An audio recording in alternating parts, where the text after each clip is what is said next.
Yeah, right. Oh, I'm no more short.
Yeah, right. I'm no more short.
Yeah, right. Oh, I'm no more short.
more short.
They look travel friendly.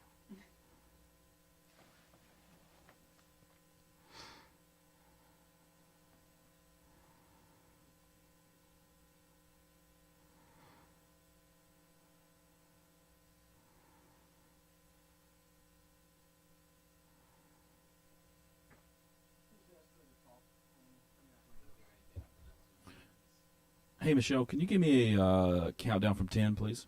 10, 9, 8, 7, 6, 5, 4, 3, 2, 1.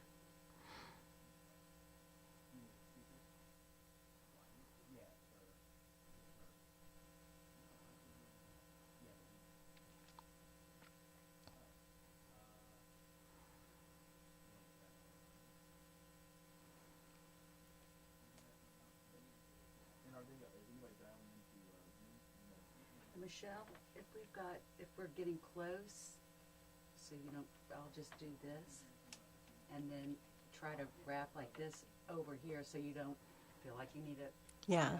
flicker your eyes over at me. Hi, Jenna. Good morning. Good morning.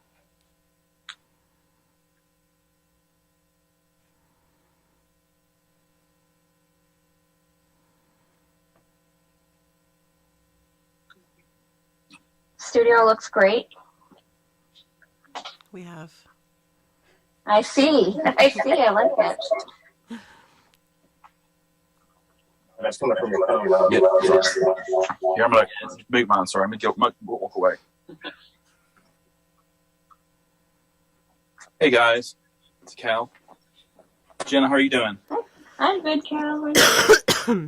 Wonderful, I'm wonderful. going to call this my last hurrah before maternity leave. I'm sure My goal was you're to ready. make it to the SMT, and so I Yeah. did. Well, thank you for making it. So we're excited to have you. I almost didn't. Well, go ahead and if you want to just talk to Michelle real quick. I think we have about 15 minutes before our first hit. Okay. And I'm going to go ahead and start calling out to our I'm talking with the producers, making sure they're okay and have what they need. Okay. Do you have any questions or anything that you have for me? While I'm on here. No, not for you. I just Okay. want to know that, make sure Michelle feels comfortable. Looked at all the documents I sent last night. I think we're Perfect. good. Okay. Well, Okay. I'm gonna hang up my line and let you guys chat. And Alrighty. thanks so much. Thank you, Cal. I think we're okay. Yeah. Okay. Good.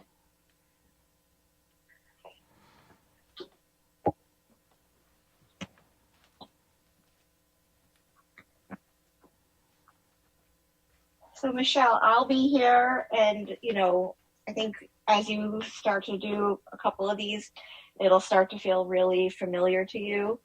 So I'll be here to coach you, give you any feedback, any tips. But I think it's going to be a great tour. Yeah. This will be fun.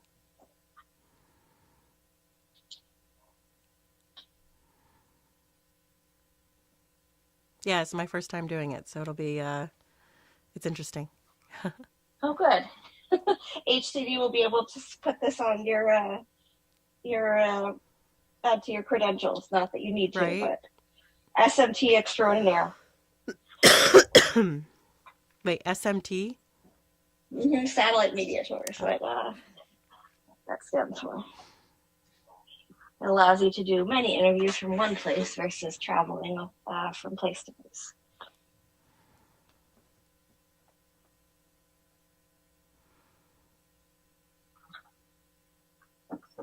Actually, Allison, could I have the water?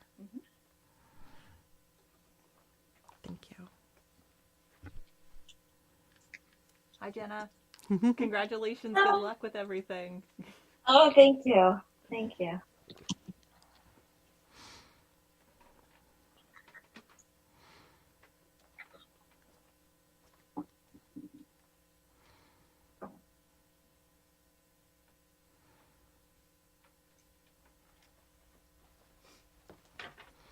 You know what? I'm going to go back to ears for you Okay. because we were leaking out of that. Alrighty. So that'll go on your left ear. Okay, Michelle, You know what? let's do a quick run through real quick. Mm-hmm. All right, I'm just going to run through the interview, and just do a kind of mock interview real quick.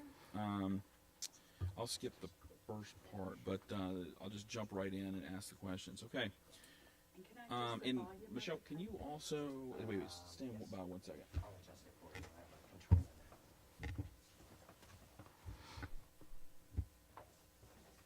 there. Michelle, please, can you pronounce your last name for me again? Sure. Nigella.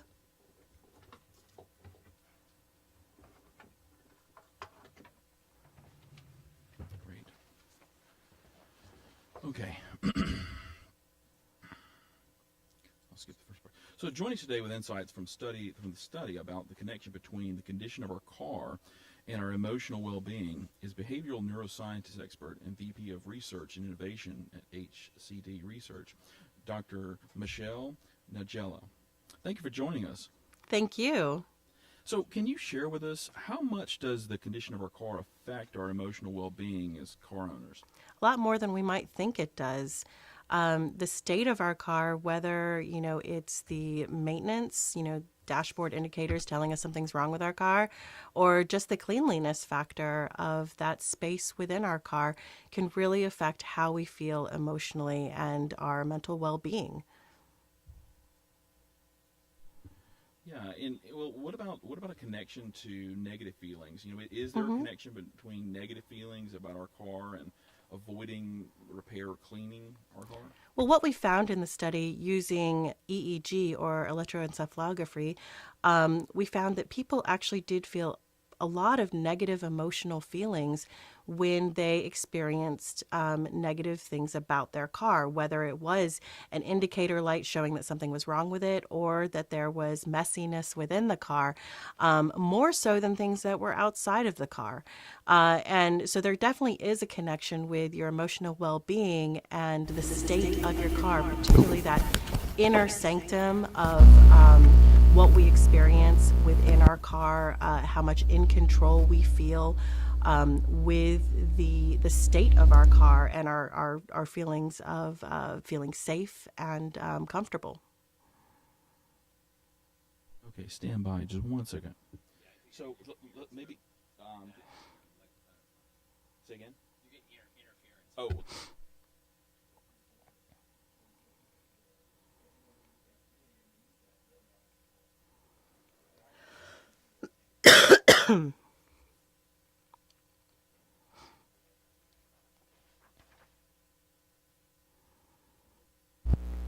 Oh.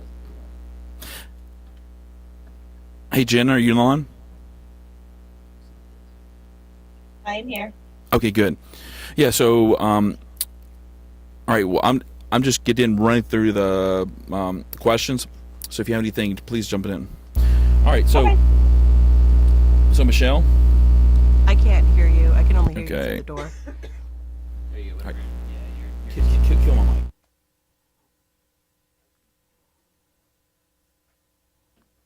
All right. Is that better? Mm-hmm. Yeah. So, what about any? Do you have any particular? Actually, let's take it from the top again. Mm-hmm. So, thank you so much for joining us today. Thank you for having me.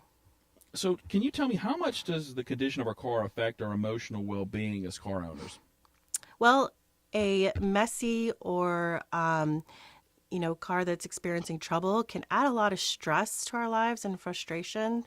So the study we found using neuroscience actually showed a lot of negative emotional feelings, particularly in stress and our feelings of being in control. So we have found that there is a link, particularly with feelings inside the car, as opposed to things that can happen outside the car. Great. Well, can you share with me some of those negative feelings? What are they? You know, is there a connection between negative feelings about our car and avoiding repairing or cleaning our car? Yeah, so we did find in different situations really about how much in control you feel, like the agency that you feel with what you can actually do to sort of solve the problem, really can affect your mental well-being. So, for example, if you have an indicator light on your dashboard, you may feel less in control that you can actually do something to solve the problem. Whereas if it's more that your car is messy on the inside, you do feel a bit more in control. In that situation where you're not sure if you are in control of the situation, you do feel a lot more negative feelings. But in both situations, you felt more negative emotional feelings than when there were problems outside of your car, like traffic or maybe a flat tire. That's great. Thank you. Also, do you have any particular insights that from the study that you'd like to share? I think the most interesting part is that we were using neuroscience. This is something that's really novel and exciting. As a neuroscientist myself, I think it's a really interesting tool to really get at how people are feeling without interrupting their experience. So an unbiased, unfiltered look at how people are responding to different situations. For example, how they feel in that sanctuary of their car in different sort of situations. And it's kind of a repeat of the first question, but what do the findings of the study mean for our emotional health and well-being? I think it means that we can have agency with maybe preventative care or things that we can control, like keeping the inside of our car more organized or clean, may actually help us feel more positive and more in control of our situation and our environment. Okay, stand by.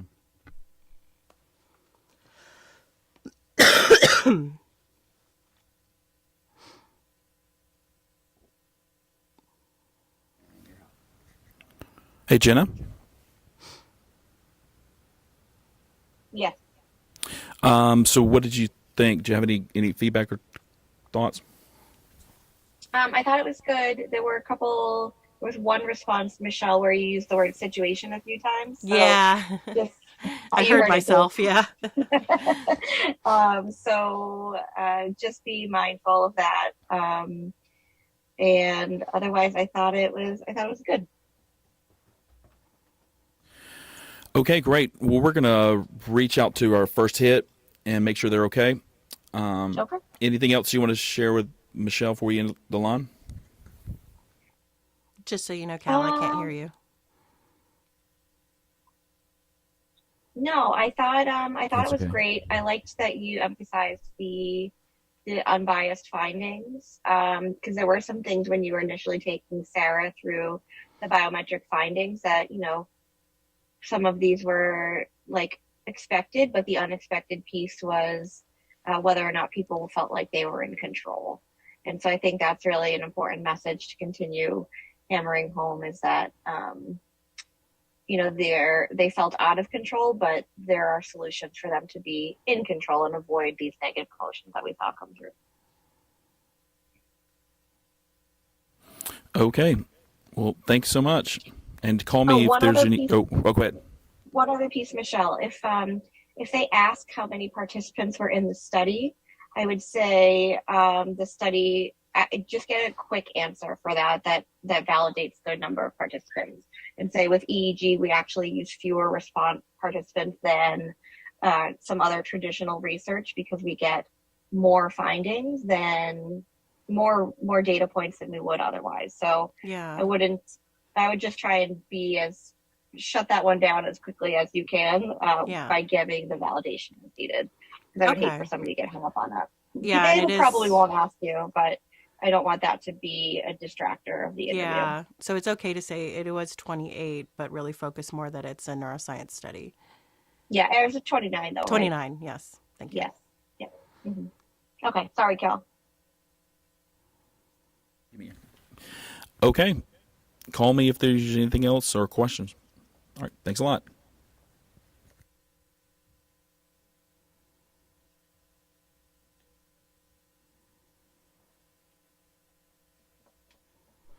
Okay, Michelle, we're going to go out to radio. I'm going to talk to the producer, get some details, and be right back. Okay. I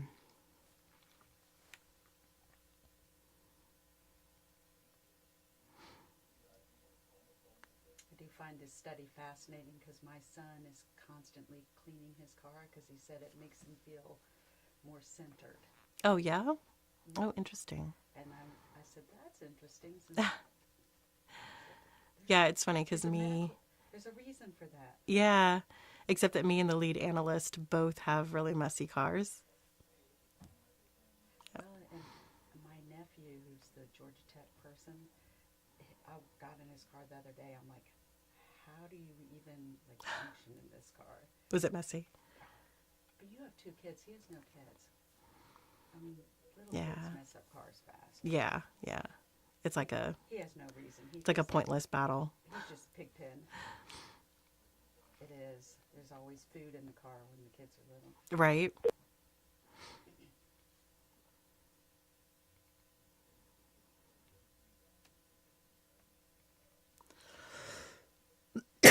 Do you need some water before we start? You want me to bring Yeah, this it's over? probably good.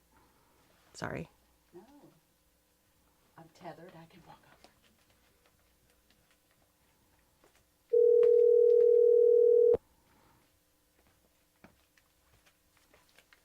Thank you.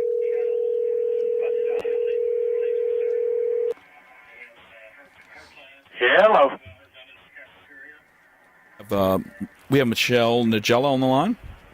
Yeah, I need you to call back again. I picked up the phone, but you didn't stay on.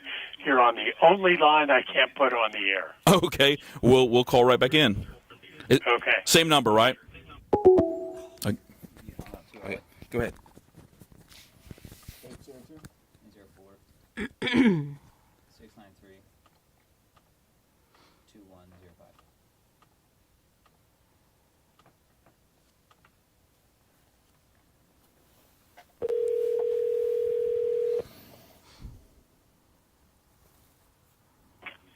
WXGM. Hi, Neil. Yes, sir. Hey, we have Dr. Michelle Nigella on the line. Okay. I'm in the news. When I get out of the news, I've got another 46, 146. I got 246 till I come out, and I will come right to you, and I'll have you out by 14 and a half. Okay, and we have a hard out at the 15. Yeah, I'll have you hard out before Thank that. you. All right, I'm going to patch you in right now. You see politicians try to politicize it. Okay, Michelle? You see Democrats Yes. and a lot Did of you hear folks in that? the media No. Okay, so you're going to be speaking with Neil try to about 2 minutes, and he's probably going to talk to you for about 9 minutes. So you're going to have a long time talking to him. Okay. The news brought to you This by is Andrew's again Funeral radio. Home. Who is it again? I believe it's going to be Neil. News in a minute from BNN, the Virginia News Network. In the wake of the mass Yeah. shooting in Uvalde, Texas on Tuesday, Virginia governor has called for all flags to fly at Okay. half-staff to the Commonwealth. Who is it, though? Governor Glenn Youngkin says that all flags will remain lowered until sunset on Saturday. A local congressman is calling for the Senate to pass what he calls common sense gun reform. Fourth No. District Democrat Donald McKeechan. Hey, Michelle, can you kind of discussed hear gun the control call yesterday right after now? the It's kind of the deadly background. shooting. Yeah, I could hear Okay, him. I good, couldn't good. hear you. Perfect. Background checks, but it's stalled in the Senate. A Richmond psychiatrist has advice on how parents can talk to their kids about the school violence. Dr. Martin Buxton says parents should be What a there day for to their be on the kids news. without forcing a conversation. He says if the child asks, answer the question honestly, but don't go probing with an abundance of questions yourself. I'm Kathy White. This is VNN, the Virginia News Network. Jerry Andrews from Andrews Funeral Home. Now that we're loosening COVID restrictions and things are trying to get back to normal, what does that do for the funerals at Andrews Funeral Home? Neil, it allows us to get back to normal. Visitations, night before, chapel services, What a church transition. services. This allows people to come and visit and express their sympathy to family. Jerry, one of the things that seems to add pressure to the loved ones who are saying goodbye is the paperwork that comes with it. We tell people that if they need help with insurance companies, let us know. We can help them with that. And we try to point people in the right direction, who to contact. Jerry, if I were to ask you for one goal that you have at Andrews Funeral Home, what would it be? We just want to make sure that families have good memories of the services and also, to say their proper goodbye to their loved ones. Isolated rain showers likely today, otherwise overcast skies. High temperatures reach up to 65. Northeasterly winds 10 to 15 miles per hour. Chance for scattered rain showers again tonight. Lows dip down to about 62. Cloudy skies. Cloudy skies expected tomorrow. Chance for scattered showers. Daytime highs approaching 77. Low 80s Friday. Upper 70s by Saturday. I'm meteorologist Paul Trombley at Extra 99.1 FM. Currently, it's 61 degrees. Because of everything that happened in Texas, we've been starting off every hour with Ray Stevens. Everything is beautiful. Just our little way of helping to feel better and communicate and say, hey, we care. And we will play that in just a couple of minutes. But first, we're talking to Dr. Michelle Nigella. And I hope I pronounced that right. Did I, Doc? Close enough. Michelle Nigella, behavioral neuroscientist. Nigella, behavioral neuroscientist and VP of Research and Innovation at HCD Research. How did you come about doing this study about well-maintained cars relating to our mental well-being? Well, it's an exciting study, commissioned by Jiffy Lube. They were really interested in the neuroscientific and emotional well-being responses of people as they are in their sanctuary, their cars. And it's a really exciting study because in using neuroscience, you're able to see the unbiased responses that people have to different sort of situations. And here we were looking at sort of stressful situations like, if you have a messy car or if you're stuck in traffic, if you get a flat tire, if you have a crack in your windshield, or if you have an indicator on your dashboard saying something's wrong with your car. All these things are stressful.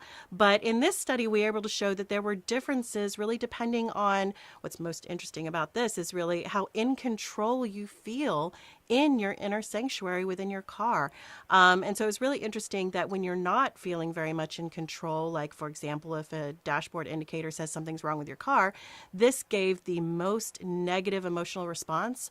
I believe it. Yeah, exactly. I mean, it's something that you don't feel like you can control. It's really affecting, where you are at within your car, which is really, your safe space, your sanctuary. But interestingly enough, also one of the most negative emotional experiences was if your car was really messy and cluttered. But in this case, what's different is that you actually have agency. You feel in control. And so that's something that you can really do something about. And so that is really important when you think about your own mental well-being and something that you can do to, better your situation and feel more confident and more in control.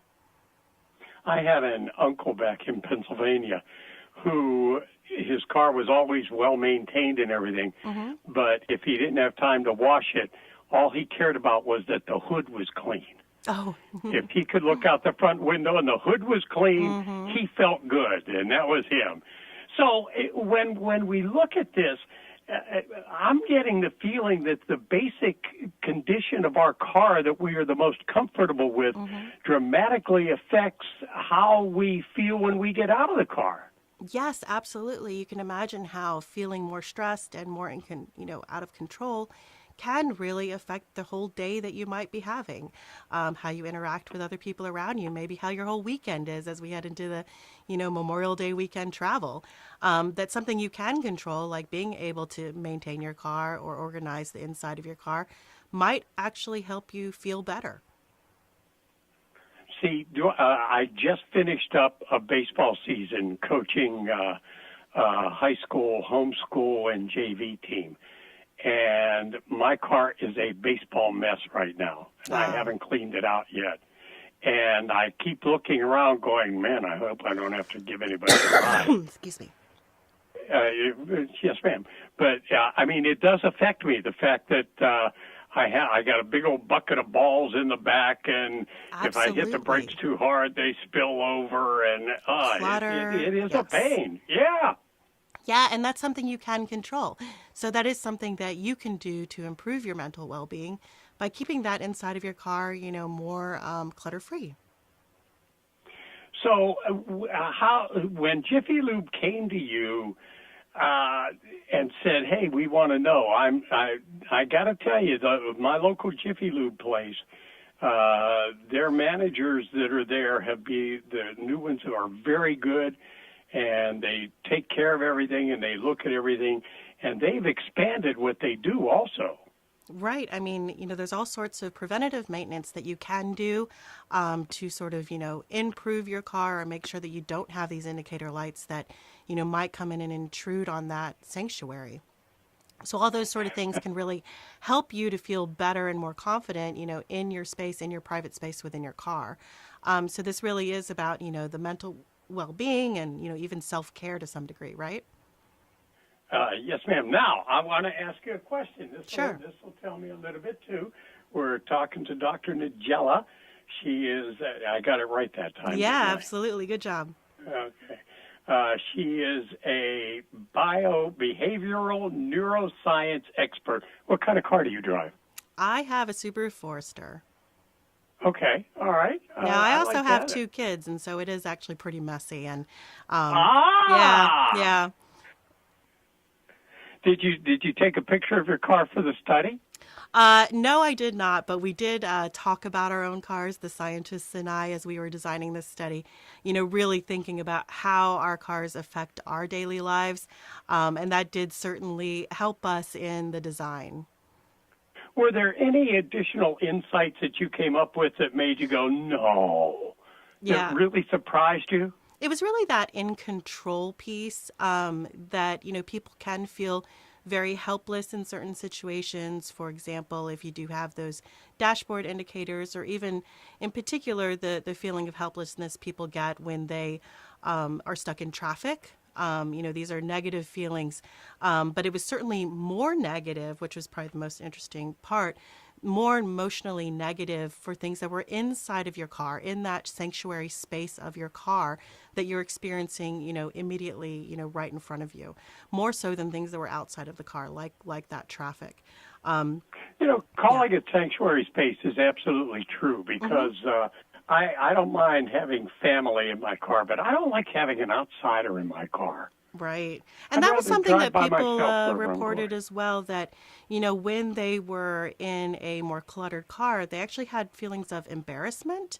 And that's pretty interesting as well. Not only is it making you more stressed when you have a cluttered car, but you can also feel embarrassed.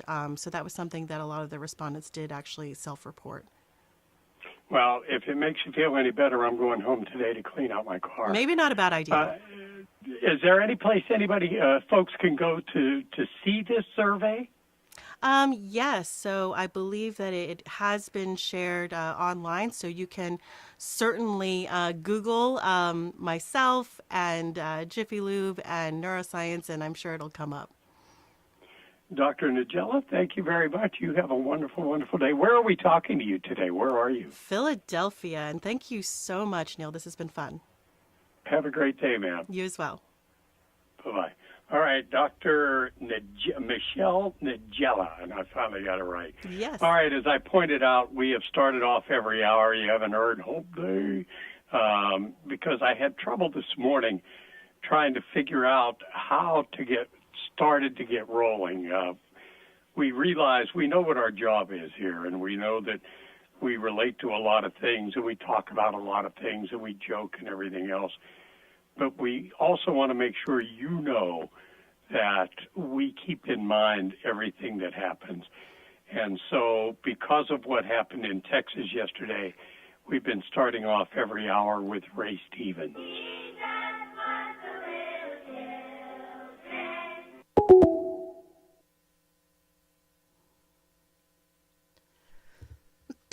Okay, Michelle. Yeah. We are going next to Houston. You'll be speaking with Lisa and Owen for about 4 minutes. Okay. Do you need water? Probably. Yeah, I felt bad I coughed, but I guess that's what it is. Hey, Michelle. Yeah. And this is TV, so just Okay. make sure you look ahead, look at the camera. They still say, he's like, this is good to know. All right. He's like, so I'm not This is KPRC2. say they're getting back to me trying to figure it out. Oi. Yeah.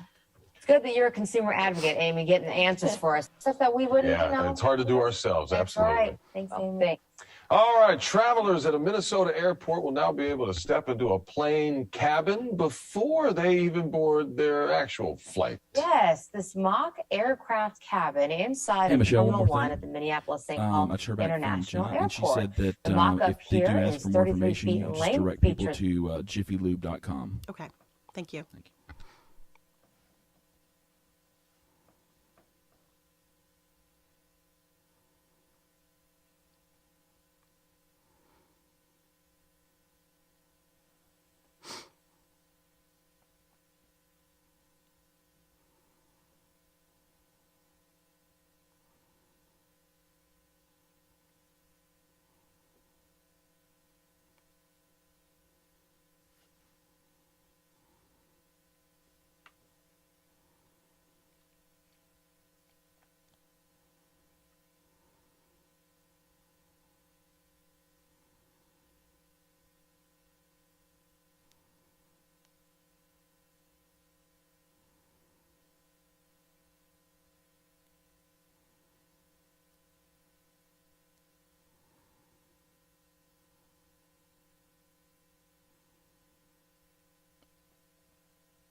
who was waiting in line for the restroom when the bull came rampaging through.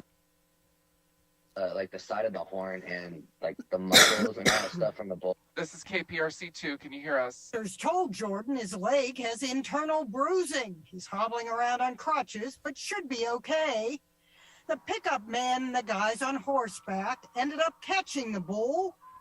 I didn't know that bulls could jump like that. I also did not know that. It was jumping like a gazelle. Hello, I need some sort of picture or somebody to talk. Hello? Hi, Michelle, can you we're say about hello? a minute to your hit. Can I please get video, please? According to a worldwide study published in the journal One Earth, people could get up to 58 hours less shut-eye by the year 2099 due to global warming. I am not seeing any video. I'm only hearing you. Get as much sleep as those who sleep in cooler temperatures. The CDC recommends getting between 7 to 9. Hi, I need video, please. I need to see some sort of video.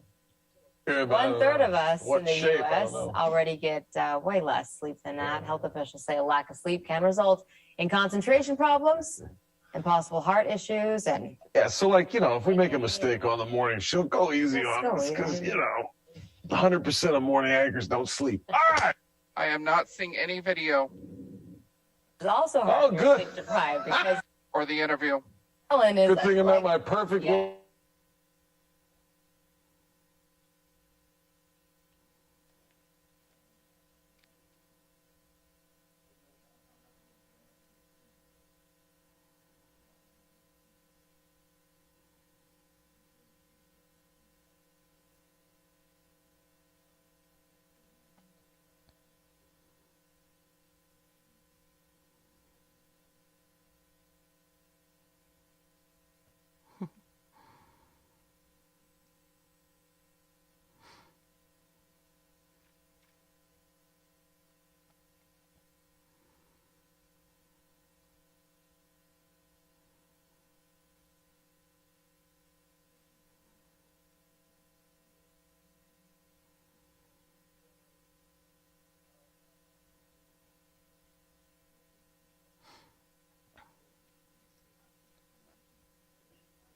You're doing great. This just happens sometimes. Yeah, Yeah, that's what it is. keep looking at the camera. Yep. Let me know when you need a drink.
There I am.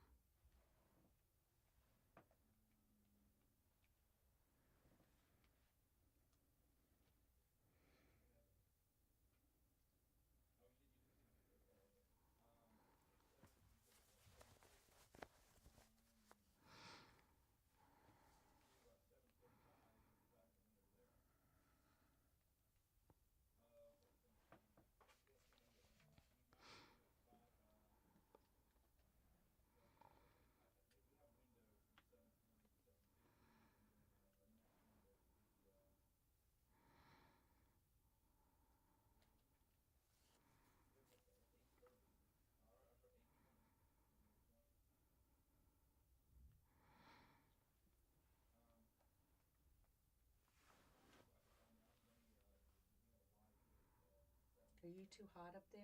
No, it's not. Okay? It's not as hot as I would have thought.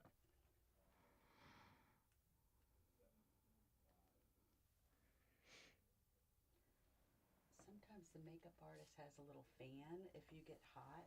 Yeah. After a while. Oh, wow. I know. They think of everything. Yeah. Yeah, I was joking with her. Hot flashes. And I'm not even in front of the lights. Yeah, I actually don't feel it. I don't know. Because sometimes they're brutal. Yeah, yeah. I'm more accustomed to like giving talks, you know, and sometimes those lights can make you hot too.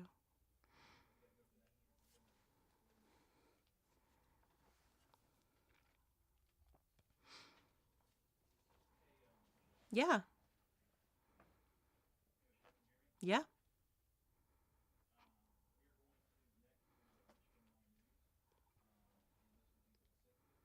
I can't hear you if you're trying to talk to me though.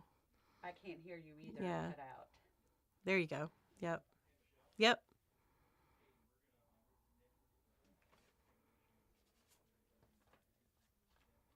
Okay. Michigan Mama News. Hey, Cynthia. Hey, Cynthia, can you hear me? Very difficult hearing. Oh, hey, this is Cal Michael calling with your interview with Dr. Michelle Nagella. Okay, and sorry, my mic is going to sound really bad because it's a producer mic, but Michelle will sound great. So, are you all set to go? Oh, okay, great. So I think we have a hard out at 8:35 Eastern. So I'll go ahead and turn it on to you, and we'll just go ahead and say hello to Michelle. Thanks.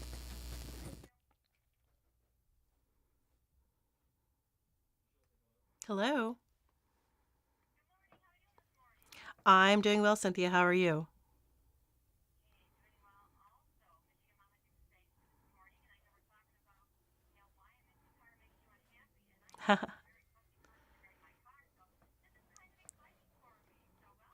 Thank you so much. It's exciting for me too. So, how much does the condition of our car affect our emotional well-being as car owners? A lot more than you might think it does. So this study is particularly interesting because we used neuroscience and psychology to look at how people reacted to different situations they might have with their car. Hold on 1 second. Hey, can you go and restart? We didn't capture the first part. So, Cynthia. Got it. Start anytime. Yep, start anytime. Thank you. Okay. Good morning. Good morning, Cynthia. How are you? Good, very good. How are we doing this morning? I'm doing well. Glad to hear it, Michigan Mama News. Thanks you for your time. I know we're talking about why a messy car makes us unhappy, and I'm one of those people that likes a clean car, so this is very interesting for me. So, how much does the condition of our car affect our emotional well-being as car owners? A lot more than you might think. This is an interesting study because it used psychology and neuroscience to look at our emotional responses to different situations we might have with our car, from, a cluttered, dirty car to a flat tire to being stuck in traffic to seeing those, scary indicator lights on our dashboard. And we found some really interesting findings. So is there a connection between negative feelings about our car and avoiding repairing or cleaning of our car? Absolutely. What was really interesting about this study is that things that happen within our car, like in that sanctuary space of where we sit and where we feel most comfortable, where we feel protected, really had a larger impact on our emotional well-being than things that happened outside of the car. So, if you have that indicator light going on saying something's wrong with your car, that was the most negative emotional response that people had, followed by if you had a cluttered, dirty car, and that was a lot more than things that would happen outside of the car. So there is something really important about that sanctuary space. But even more so, it had a lot to do with how in control we feel. So when it comes to, like you said, being able to maintain a clean car, that gives us a lot more agency, where we feel a lot more in control and can help us with our emotional well-being. Another piece of this is that when we don't feel in control, like if that indicator light goes on and we're not really sure what's wrong with our car, what we can do about it, the good thing is that you can do preventative maintenance, and that might, be a way of self-care that, sure, it's with your car, but ultimately it links back to your emotional well-being.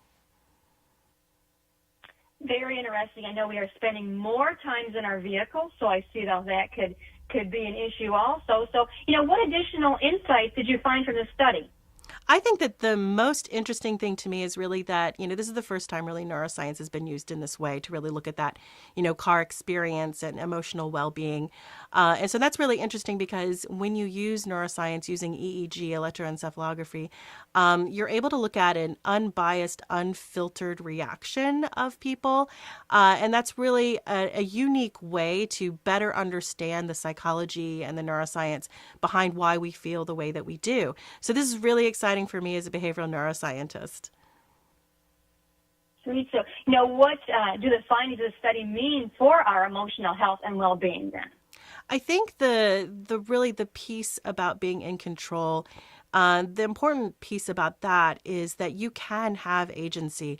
You can do preventative maintenance. You can organize your car.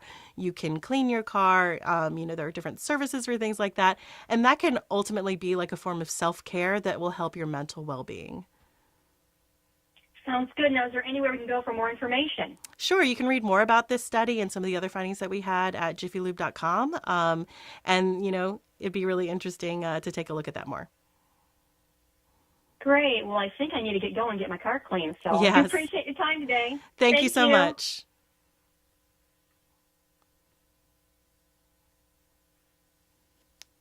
Awesome. And we're out. Yay. We've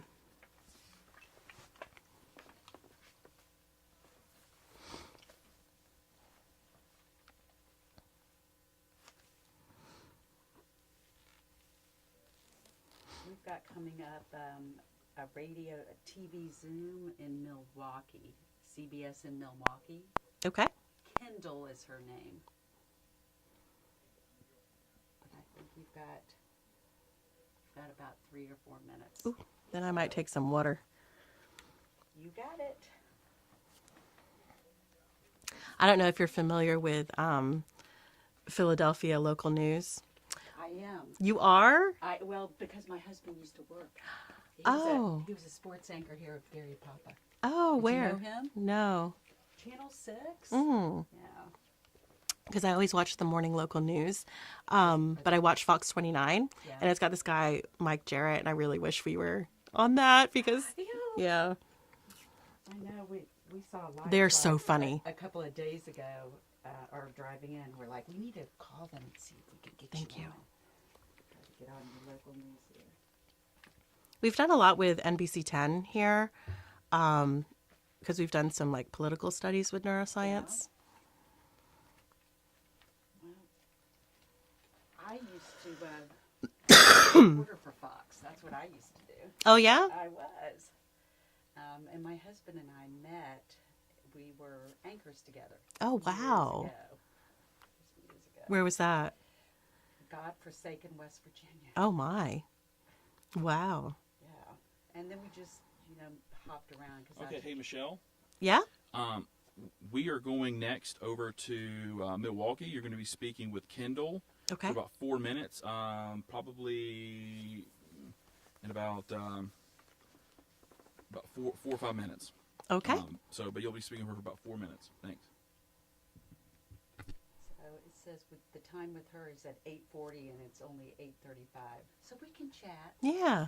So, yeah, so when you first started working, did you immediately start working in this company where you are right now?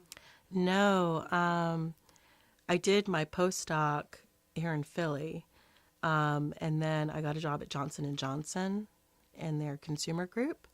And then Mars Chocolate, and then HCD.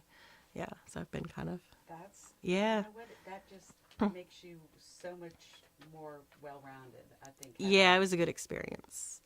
You know, people don't realize there are neuroscientists in that, but yeah, there's a neuroscientist in your chocolate. What? How? Yeah. Just the idea, like, explain, I don't... So my PhD was actually in sensory, so like taste and smell. And so one of my main jobs at Mars was to make sure that, you know, in the sourcing of raw ingredients, that regardless of time of year or if there was a hurricane that hit Nicaragua, that your Snickers taste the same. You know, people expect orange juice to taste the same in January and August, even though it shouldn't, right? And people expect their Snickers to taste the same whether they buy it in China or Texas, which it shouldn't, right? But it has to. So what was your role in that?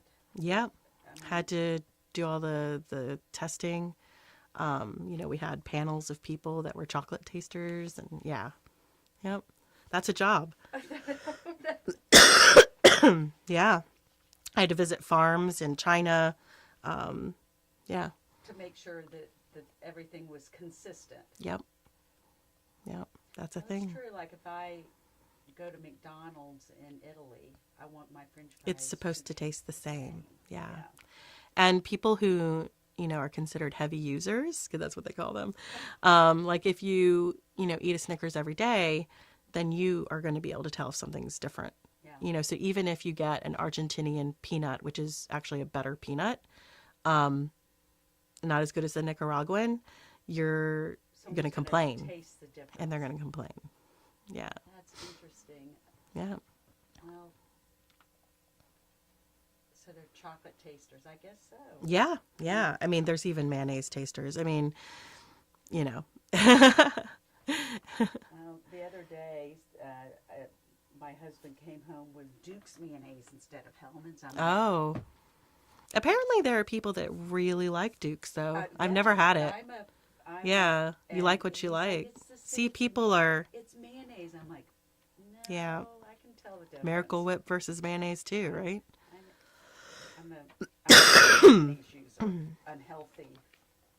Delicious, though. Yeah. But no, people can tell, you know. Well, that's a fascinating study. Yeah. I didn't even, well, I mean. And it happens all the time, every day. You know, all these companies out there. I was even on the airplane yesterday, and I wanted V8 juice, Mm-hmm. and they gave me some version of V8 juice, but I knew It wasn't the same. It was not the same. You know, people tend to drink V8 juice more on planes than they do in real life. Why would that be?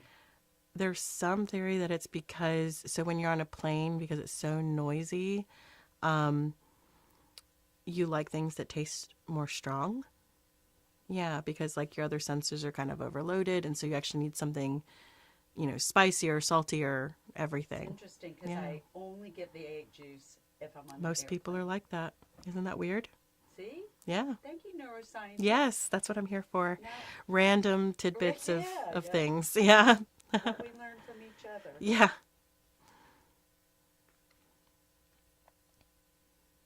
I'm learning a lot from my son. He's a cybersecurity engineer. Oh, sure. And he is working with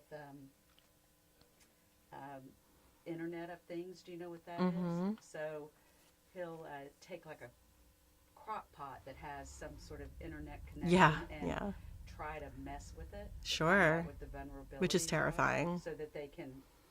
That you can be, your refrigerator can be hacked. Yeah. He gets paid to. Yeah. He's Hack a it. white hat hacker. Yeah. Yeah, it terrifies me, the idea of having, like a IoT stove, right? Yeah. Because, like, what if it accidentally turns on and you're not home? That's terrifying. Or the idea of someone using all these connected things to ultimately. Okay, stand by, Michelle. Okay. So Kendall.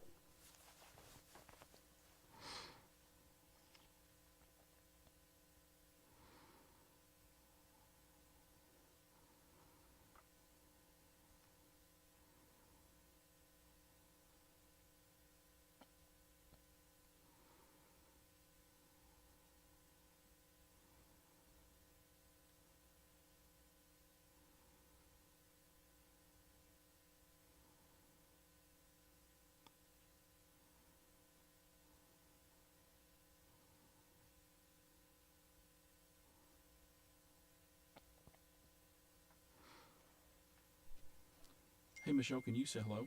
Hello?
Uh-oh.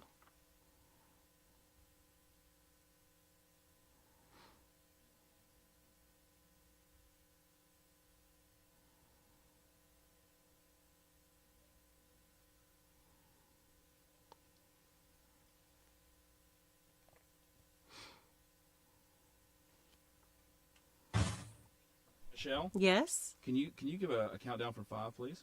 5, 4, 3, 2. 3 thumbs up if you can hear me, please. Hello? Can we have her give a thumbs up if she can hear us? Yes. Okay, sorry. We were trying to talk to you earlier and we couldn't. Oh, okay. Okay. Shoot. Okay.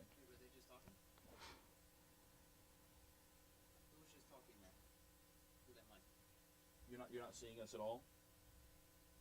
You're not seeing us at all? We had audio from you guys from a second.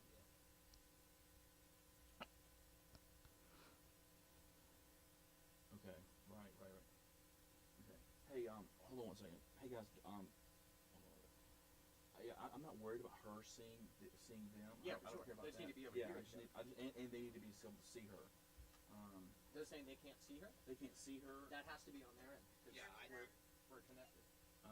So and you guys are not seeing her at all? No, at all? Oh, we're not gonna hit the window. Okay. Can do you think we can reschedule it for we've got a break at 9:30 Eastern or 9:20 Eastern? Okay. All right. Well, I'm so sorry. You want us to send you a generic? No, that's okay. Okay. All right. Well, thank you so much. Thanks.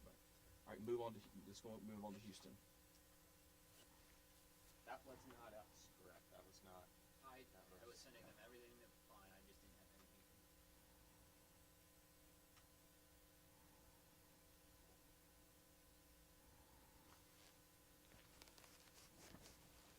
Is every day like this? No.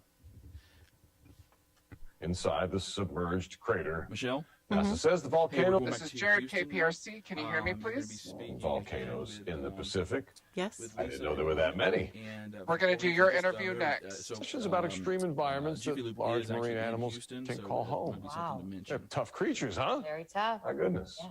Okay. A well cared for car, one free of damage, engine issues, and dirt, can be a sanctuary. However, vehicles that are dirty and disorganized can have a negative impact on your mental health. That's according to a new biometric study by HCD Research for Jiffy Lube. So joining us this morning, behavioral neuroscience expert Dr.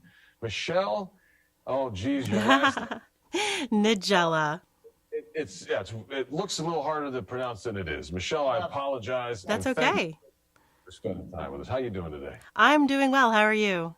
Good. Well, except for botching your name. That's okay. Let's talk about this. What does your car, I guess in that say, or the condition of your car, say about a person? Well, this study is a really interesting first time look at anything like this, but using neuroscience and psychology, we actually found some interesting findings about how that inner sanctuary of your car affects your mental well-being. And how does it do that? I mean, if your car is messy, how does that impact you emotionally? Yeah, very negatively. So what was really interesting about the study is that we found that things that happen inside your car, that sanctuary of your car where you are spending the most time, when you see, indicator lights on the dashboard that say something's wrong, or if you have a cluttered car that's really messy, these have the most negative impact on your emotional well-being, compared to things that happen outside of your car, like flat tires or, traffic. Those things seem more out of your control, but things that are within your control, like, this is the good news, things that are within your control, like being able to do preventative maintenance or maybe, declutter your car or clean your car, can actually, do a lot of improvement to your mental well-being.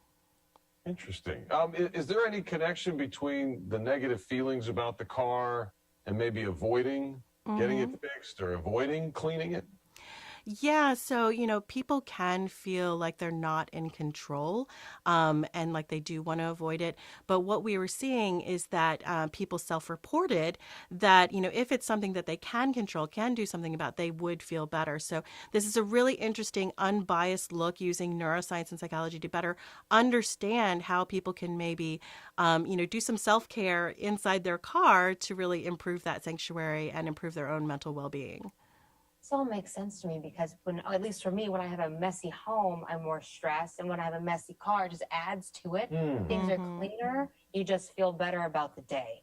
Right? Right. Yeah. And, people spend a lot of time in their car, as people are going back into work or maybe with the holiday weekend coming up, you might be spending a lot of time in your car. And so these little preventative things that you can do, like preventative maintenance or maybe doing just a little bit of organization, can go a long way in self-care and making you feel better. Do we look any deeper into this and say, like, boy, if my car is messy, then maybe my emotional health and well-being's messy? Is it that easy of a connection to make, or we didn't get that from the study? Well, certainly anything you can do that's going to make you feel better, make you feel more comfortable, especially in a space you spend a lot of time in, something that you can control, could be a really important step into making your day easier. Gotcha. And not running out of gas. So many things with the car, I feel like. Oh, well, then you don't have to look for things. I got 2 lights on right now I got to get fixed. Right? Thanks for joining us this morning. Dr. Michelle Nigella, we appreciate you. Thanks for the Thank you insight. so much. Interesting findings, right? Although not that interesting. It makes Thank you so much. You're clear. Surprising. It's not surprising. Yeah. Okay, we're clear. And you're going to be speaking with Eric near Minneapolis. It's going to be a radio interview. How much? Ask him how much time Makes it.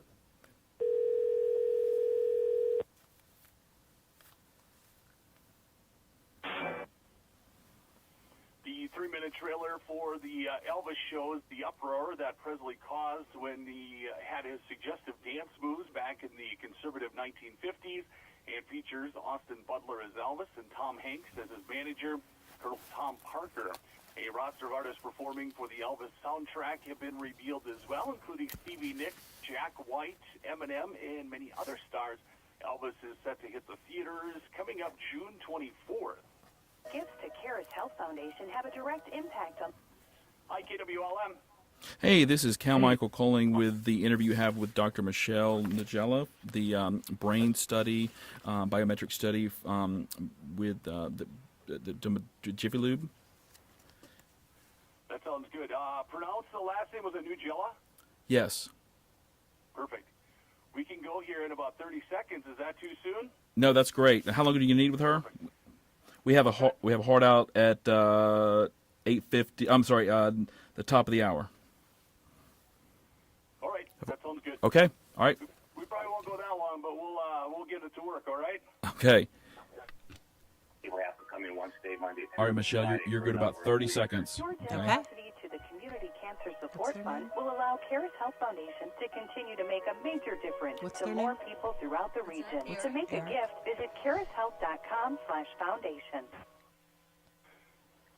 At 7:50 here at the KWO Studios, we are at 51. Well, a well-cared-for car, one free of damage, free of engine issues, a clean car. Of course, it could be a sanctuary somewhere that you'd like to hang out. However, vehicles that are dirty, disorganized, or have dashboard warning lights often send out negative feelings, sometimes making you want to avoid the vehicle altogether. That's according to a new biometric study by HCD Research for Jiffy Lube.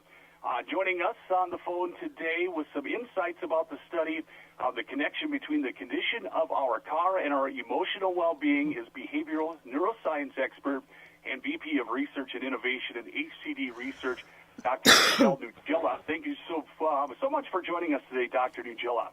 Hi, how are you doing? We're doing good. What an interesting concept, something I've never even really thought about, but it kind of makes sense. According to the study, just how much does the condition of our car affect our emotional well-being as car owners? Maybe more than we originally would have thought. This is the first time a neuroscience psychology study has really been done to look at this sort of thing. The advantage of using neuroscience is that we can get an unbiased, unfiltered look at how people react to different situations with their car. And we found some differences that were really interesting. So, for example, things that are within that sanctuary inside the car have a more negative impact than things outside of the car. So, for example, the indicator lights that happen on your dashboard to say something's wrong with your car, or having that cluttered car can have a greater negative impact than, say, something outside of your car like traffic or a flat tire. So it's really interesting that, these sort of things can really affect that inner sanctuary and have a greater impact on your emotional well-being. Yeah, that's very interesting. Is there a connection between negative feelings about our car and avoiding repairing or cleaning our car? Well, that was another interesting finding, that the idea of agency or being in control really had some differing effects as well. So it's something that you can't control, such as, like heavy traffic, or maybe when you're not really sure what to do with, this indicator light that says something is wrong with your car. Those things can have a greater negative impact, whereas something that you can actually fix, like, for example, cleaning your car, organizing your car, giving you that much more control and agency is a bit more comforting. And so people do feel, less like avoiding those sort of situations, like where you can take preventative measures that can really have an impact on your well-being. Mm-hmm. How about any additional insights from the study? Well, it is just a really interesting look, again, at that neuroscience and things that we can do as self-care within that inner sanctuary of somewhere we spend a lot of time in our cars.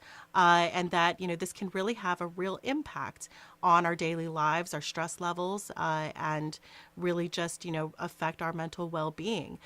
So I think that that's really interesting and exciting for both neuroscience and for, people that drive a lot. Mm-hmm. Yeah, what an interesting connection. What do the findings of this study mean for our emotional health and well-being? There's something that you can do, again, with that, self-care of doing something as simple as organizing your car, cleaning it, or just any preventative measures you can do that can prevent that stress that can happen. You could give you that peace of mind and, just more positive feelings. Well, that's good. Great insights. Thank you so much once again for joining us, Dr. Nugella. Enjoy the rest of your day. Thank you so much. You too.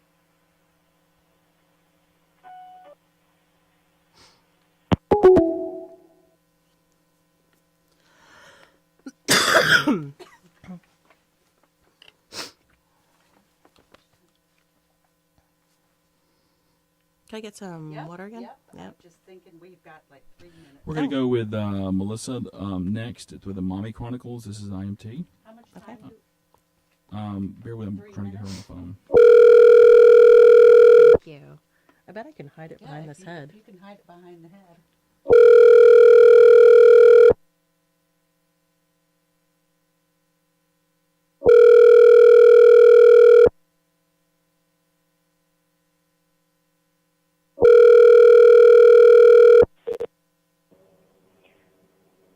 Hey, you've reached Kathy's cell phone. Sorry I missed your call. If you leave your name and number, I'll be sure to call you back.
Hey, you've reached Kathy's cell phone.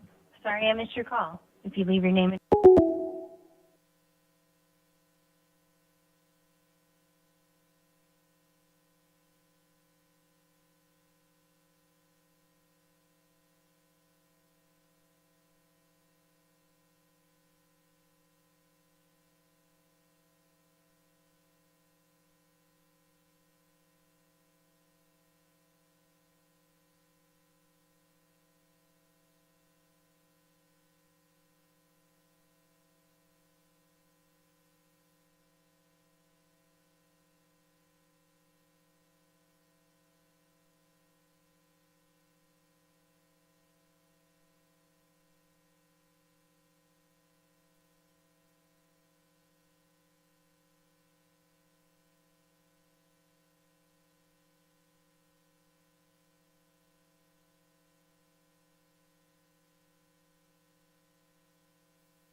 So Allison and I have traveled all over the place. She's looking now. Does she have a child? No. But we used to travel all over the place for different conferences.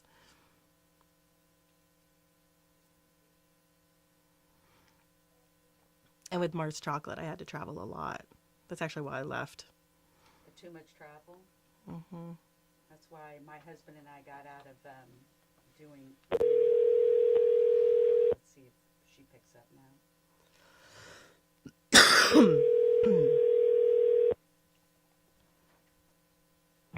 Hello. Hey, Melissa? Hello? Hello? Yes. Hey, How are this is you? Cal Michael calling with your interview you have with Dr. Yeah. Michelle Nagella. Yeah. Yes, the brain study sponsored by Jiffy Lube. Yeah. Are you all set to go? Yeah. Okay, perfect. How long will you need with her? I have 4 questions. Okay. Yeah, we have like I said, we have our window all the way till 8 after the hour. Or actually, no, we can go all the way to 10 if you 10 after, so we can do that. Okay. So, all right, perfect. And when do you think this will be posted? Probably next week or the week after. Okay, perfect. All right, perfect. And we'll send you the video as well, so we'll send that to you. Okay. Perfect. Thank you. Okay, great. Well, I'm gonna send you to Michelle. The next voice you hear will be hers. Okay. Thanks. Thank you. Hey, Michelle. Yes. Say hello Hello? to Melissa. Hi, Melissa. How are you? I'm doing well. How are you? I'm doing well. Could you tell me a little about yourself to start? Sure. So my name is Michelle Nagella, and I have a PhD in behavioral neuroscience. I'm a VP of Research and Innovation at HCD Research. Very nice. Great. So my questions are, I have it written down here. How much does the condition of our car affect our emotional well-being as car owners? A lot more than we might have thought. So this was a really interesting and fun study because it was using neuroscience and psychology to dive into that exact question to better understand how we emotionally react to different situations with our car. So Jiffy Lube was really interested to see how different situations impact our mental well-being. And in this, we were able to compare things that were inside the car versus outside the car, as well as things that we can control and things that we can't control very well. So some of those situations could be, for example, if you have a flat tire, or if you're stuck in traffic, or perhaps if you have a cluttered, messy car, or, if you have those indicator lights that say something's wrong with your car. Excuse me. And what we saw was that those things are all fairly negative and we respond to them negatively, but there were some interesting differences that we were able to tease out using neuroscience. So understanding that things that are within our control, while they do impact us, those are things that we feel more in control about and that we can do something about. And so that's a positive thing. So preventative measures such as being able to clean or declutter your car can go a long way for self-care. And then in addition to that, things that are inside of our car, and this is perhaps the most interesting finding to me, that when things are inside that inner sanctuary of the car, they have a greater negative impact on our mental well-being. So these little things that can affect your mental well-being can really go a long way to, really affect how you react with the rest of your day or weekend. So as we head into this holiday weekend, it may be really important to think about, these little preventative things that we can do to just make our lives less stressful. Great, thank you. Is there a connection between negative feelings about our car and avoiding repairing or cleaning our car? Sure. So again, with that sense of agency and that sense of self-control, we do tend to give up when we feel that we don't have any control, like if we're stuck in traffic, where something that we are more in control of, we are less likely to avoid. So something, like being able to just clean our car pretty simply. So that's a big difference that we can do. We can actually do something about. Great. When you're talking about the study, are there any additional insights from the study you want to share with my readers? Yeah, really, again, that inner sanctuary that we spend so much time in our car, it's so personal, and important to our mental well-being. So a little bit of self-care, a little bit of car care can really go a long way into, helping your mental well-being. Good. The findings, you talked about the emotional well-being. How could, from findings of the study, mean for our emotional health and well-being? Like, what advice would you give for that? I would say that, again, that preventative care that you can do, or maybe just that little bit of organization, can really go a long way. So those are things that we can actually control and do. And that's a really good little piece of information. I know my car gets cluttered a lot, as a mom of two. And so just keeping in mind that we can really do something that can prevent stress that ultimately affects the rest of our life. Great. Is there anything else you would like to share with my readers? Excuse me. No, I think that this is really interesting because it is the first time that neuroscience has been used in this way to really look at how we, interact with different sort of car situations. And I think that's really exciting and fun to learn about. Great. Well, thank you so much for talking to me today. Yes, thank you so much. All right. Have a great day. You too. Okay, bye-bye. Sorry, I'm really coughing. All right, we're out. Do you want me to go get a cough drop for you? Would that be helpful? Yeah, maybe. I did bring some Robitussin I could always try. It's in my We've got bag. a 30-minute break, and I can run out and get you a cough drop, if that would be helpful. I could just try that Robitussin that I have. It might just be easier. And the more you think about it, the more you're like, oh, I'm about to. I know. It's like it was. You know it's coming, right? Yeah. Oh, she's bringing it in. She heard me. I see. Yes. See, Thank you. I joke that she's my handler. Yeah, that is what I am today. No, I was popping Hall's cough drops on the plane because I kept going, people are going to go, you don't want to do it. Yeah, exactly.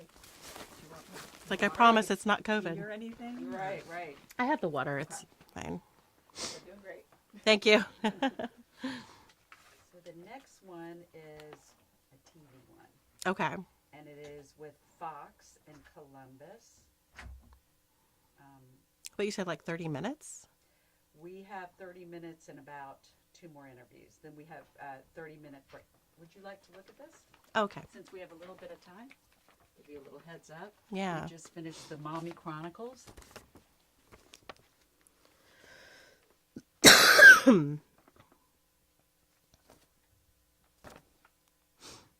Okay, so this one comes up in just a little bit. And then you see we have a little scheduled 30-minute break there. Okay.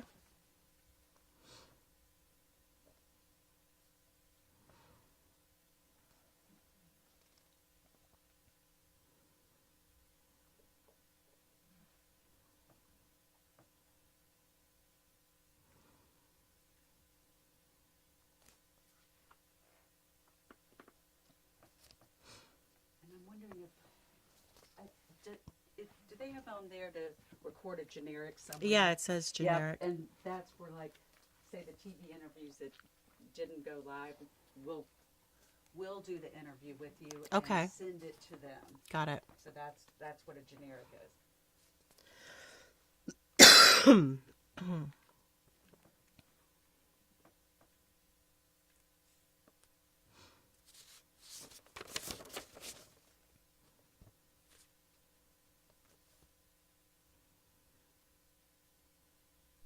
Hey, Michelle, we just have a couple of minutes. We're going to go out to next. We're going to be speaking with Katie and Cameron in Columbus.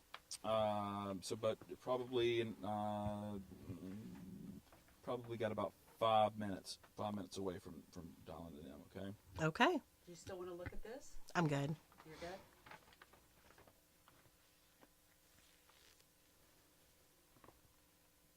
So who's watching your kids while you're traveling like this? So I'm not that far away, but my husband's been he's used to it. Does he work out of the home? We both have been for the most part. Yeah, my mother-in-law also comes for the 2-year-old, and my 6-year-old is in school. Family, right? I know. That's the only way I survived work. Yeah, because she's only like 25 minutes away, so. good with the kids? Yeah. Yeah. I mean, well, you get what you pay for. Yeah. Right? Yeah. Yeah. And it's a mother-in-law, so.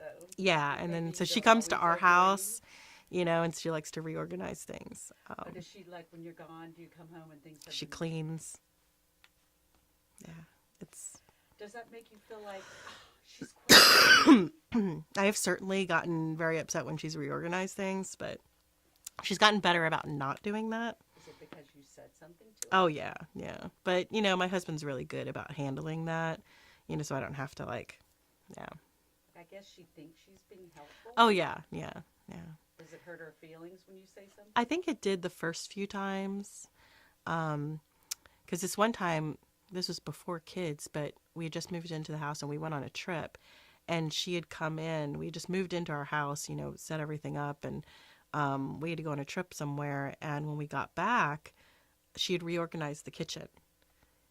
Oh. And you just don't do that, right? I mean, like she moved, like plates yeah, and like she didn't like think switch the way drawers. you set it up was. Yeah, she decided it wasn't wasn't. Just tidying. It was like no, moving stuff around. It was like major moving around. Yeah, and I remember I got really upset with her. I was like, you can't just move things around. And she's like, well, I washed the windows. I'm like, thank you, but I didn't ask you to, and that doesn't actually have anything to do with reorganizing the kitchen. You know, it's just, yeah. That's hard when it. You know, my mother-in-law is like what she's no longer alive, but she was like an extreme Italian housewife. Mm. So I would like walk in the house and things would be put away, like not where I typically put them. Yeah, she yeah. couldn't stand, like this would bug her. Like, oh yeah. This would have. Hey Michelle, we're going to go and do a mic check. Okay. Hold on 1 second. All right, we're. Hey, Michelle, Cam and Katie here. Can you hear us? Yes, I can hear you. Oh, you sound fantastic. And your shot looks good too. So. Wonderful. Great, great, great. We're about 6 minutes away. Usually we spend the next 2 minutes with our guests. Oh, can you move the camera up? Can you fix your mic? You're perfect. You're saving us this thing. We appreciate it. Fabulous. We'll talk to you soon. Okay, thanks. So 2 minutes, they're going to come back and just chat. So yeah, my mother-in-law, I would come in and like my remotes would be like in a little container that I didn't usually use, or yeah, the jackets, like she couldn't stand it if a jacket was like draped. Right. She just It's the same, yeah. And we have this like fruit bowl, and she will just pile everything into the fruit bowl, like no matter what it is. All the random stuff. Mail, toys, whatever it is, and I hate it. She didn't like things. Yeah, it can't be cluttered. Yeah. She doesn't want anything on the counter, and it's like, but then she's like bruising the fruit, you know, and I'm like, why would you put this on top? Like, why would you do that? Yeah, drives me insane. Since I'm about to be a mother-in-law. Oh, right. I'm That's like right. trying All to the think, things you how do I make sure not to annoy her. or just do it all because that's what you're supposed to do. Like I don't even know what, like for the wedding, I'm like I don't want to like step on her Right. stuff or shoes or her I think way you of just doing ask. things. Or maybe she wants my help, but I don't want to be Yeah. that mother-in-law. I think you just have to ask, you know. I wonder if she'd be too polite to be blunt, because I am. Yeah. I actually had a really great mother-in-law, having complained about some of the things she did. Yeah. So I aspire to be like her because she did not get on my nerves, and I hear so often mother-in-laws just. Oh, yeah. I mean, for the most part, she doesn't really get on my nerves. She's pretty good. But I remember for the wedding in particular, like we only 9:13 now. You know, one alternative to getting around town is using one of those scooters. But now they're causing some problems because they're banned in the short north. But the surrounding neighborhoods are now getting cluttered with them. Miles Harris has more on whether the scooters are interfering with businesses, like the owners are contacting us and telling us. Something that becomes pretty popular with the warm weather hitting is riding around on these electric scooters. But it's where you park them that started to become a concern. They're everywhere, except for this section on High Street. Last September, the Department of Public Services made parts of the short north a no-ride zone. And since people can't park in those zones, scooters are piling up on the neighboring streets. The scooters are annoying. That's what I've noticed. And they're right in front of the salon, as you can see. There's just a cluster of scooters everywhere out there. There's not just one or two. There's usually 5 or 6. Both Benny's Salon and Mallory Lane Salon have noticed the uptick in scooters. Sometimes I have to move them because they're blocking the door, they're leaning against the windows. The biggest thing is they're just in the middle of the sidewalk. So people have to kind of walk in and around them. And their concern stresses for their customers. I mean, I think it could be unsafe. Yeah, and it's like if you're talking to someone, you'll easily trip over them. Miko Rosetsky says what might help the clutter is giving e-scooters a place to park. It would help if they set up a ramp, just like a bike ramp type situation, and have them park like a station. Katie and Cameron. We did reach out to the department, who tell us that they continue to work with vendors to discuss better organized parking, but ask that riders be courteous when parking a scooter. On your side, Miles Harris, Good Day Columbus. Well, this issue just happened to us when Kate and I went to Cincinnati, right outside our hotel, couple e-scooters, and let's go drive and go to our restaurant for dinner. Go to scan it, it's like, you're not in a drivable zone. I'm going, then what's the point of them being right here? And now you're seeing it affect businesses. Have you almost been taken out on a sidewalk before by someone on a scooter? No, so I've never gotten close to it. I mean, I feel like I understand why they're doing this, but then they just don't think about these things before they launch them onto the street. So they'll figure it out. They're cool for a minute, but then I feel like the problems outweigh the positives. Here's the thing: if you use something, take care of it. Park it where it's not, a nuisance to someone. Have a little common sense. Yeah. All right, let's check in with Kurt to get a look at your morning headlines. All right, good morning, you two. Good morning, everyone. Here's some of what's making news here on our Wednesday. The death toll in that mass shooting at a Texas elementary school has now grown to 22. That's according to our sister station in San Antonio. They say a third adult has died after the attack. We don't have any details on who that person was. The other 2 adults that were killed were teachers at Robb Elementary School in Uvalde, Texas. 19 children were killed. We've now learned they were 2nd, 3rd, 4th graders between the ages of 7 and 10. Police identifying the suspect as 18-year-old Salvador Ramos. He was killed by police. Police say he also injured several other people, including his own grandmother, whom he shot before going to the school. She is in critical condition this morning. A growing number of communities in central Ohio may notice more police patrols around schools today and the rest of the week. Whitehall and Genoa Township saying they will be highly visible just as a precaution after the Texas school attack. Now, both departments are stressing there is no indication of any threats, but they are committed to the safety of their schools. We are expecting to learn a lot of new information about the investigation. Make sure you have the Fox 28 News app downloaded on your phone to get instant alerts and live stream news conferences as they happen. Today, a second shipment of baby formula will arrive in the U.S. from Europe. We have new video of that plane leaving Ramstein Air Force Base in Germany overnight. On top of that, the FDA just approved the import of formula from a British company in June. The Department of Transportation is easing regulations for truckers helping with the shortage. The shipments from Europe are going to doctors' offices, hospitals, and pharmacies. That is a look at some of your headlines. Guys, back to you. All right, thank you, Kurt. Thank you. Now, some drivers care so much about their vehicles that they give them a name. Others are just trying to get from point A to point B. But there's a connection between the condition of your car and emotional well-being. And here with us today, behavioral neuroscience expert, Dr. Michelle Nadzela. Is that how I say your last name? I don't Nadzela, close enough. All right, close. I'm sorry about that. Well, thank you so much for spending time with us. So we need to get down to it. What are the signs between a happy driver and one who's overwhelmed?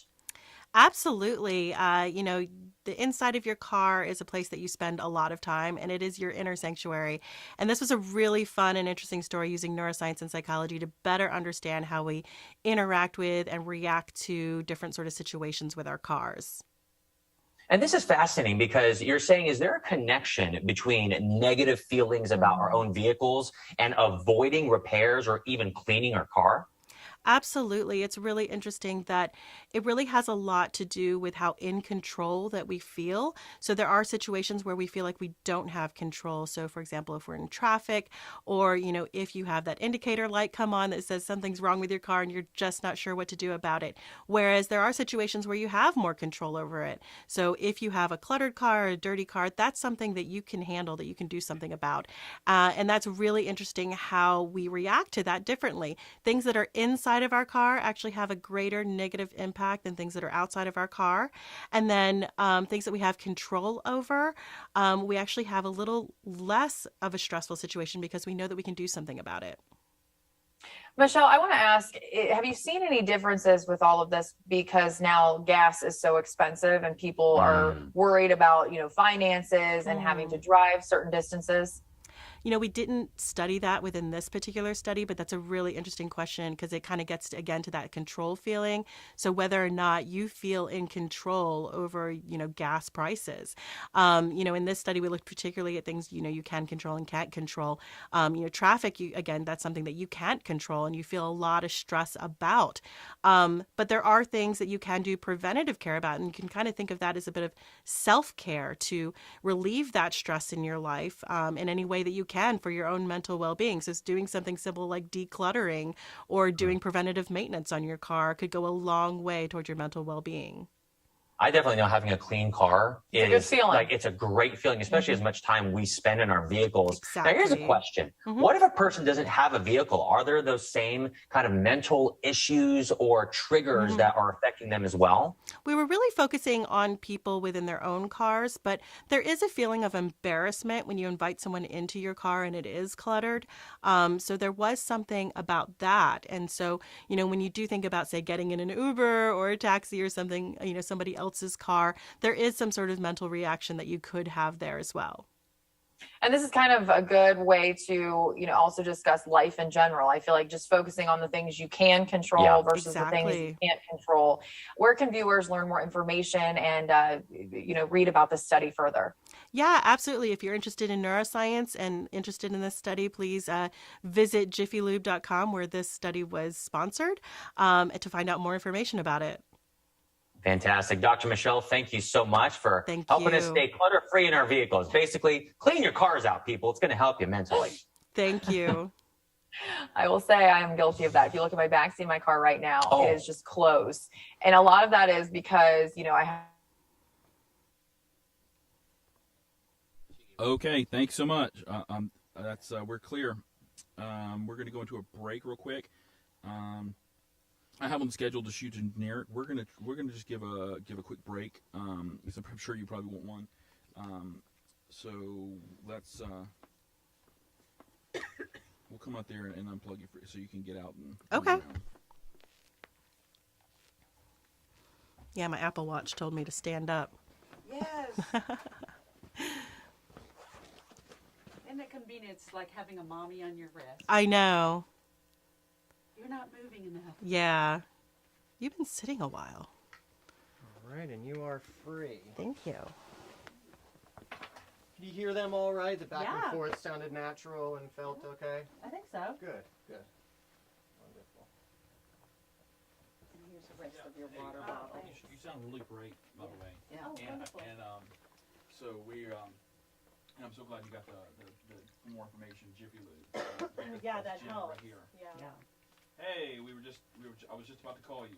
I got you on speakerphone, so watch what you're saying. So I got Michelle here. We were just talking, and I was just saying one thing I know because they didn't ask about Jiffy Lube at all.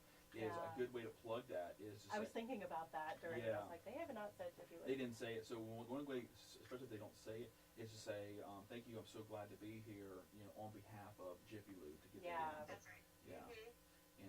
And that was a great way you plugged that in. They gave the website at the very end because I don't know that I didn't hear of another. They didn't ask. I don't think they asked at all. Yeah, they didn't really. Yeah. But that was a good way to plug that in. Yeah. Yeah, exactly. The website's an easy way. I think you're right with saying like I'm here on behalf of Jiffy Lube in a natural way. Yeah. Where the research was commissioned by Jiffy Lube to understand X, Y, and Z. Certainly don't want to like overdo it or force it, but there are some natural ways to market it. You can see how some people are a little bit slippery and kind of forget that. Yeah. But you're doing a great job. Wonderful. So, the Houston segment went really well. The CMO was like waiting for it. Uh-huh. She was very excited about it. So I feel like that one was top priority to get right, and we did. So Now, if we could just get them, and it's funny on the beginning of it, I say their name over and over and over again to them. I'm sorry to keep doing Nigella, that, so. Nigella. No, it's always like a fun icebreaker in a way, you know. Yeah. Well, perfect. Well, great. We're on break right now, real quick. Okay. And I'm gonna use the rest. How long until we need to be back, Cal? 1 second. You got about 20 minutes. Okay. 20 minutes. I'm gonna find that restroom.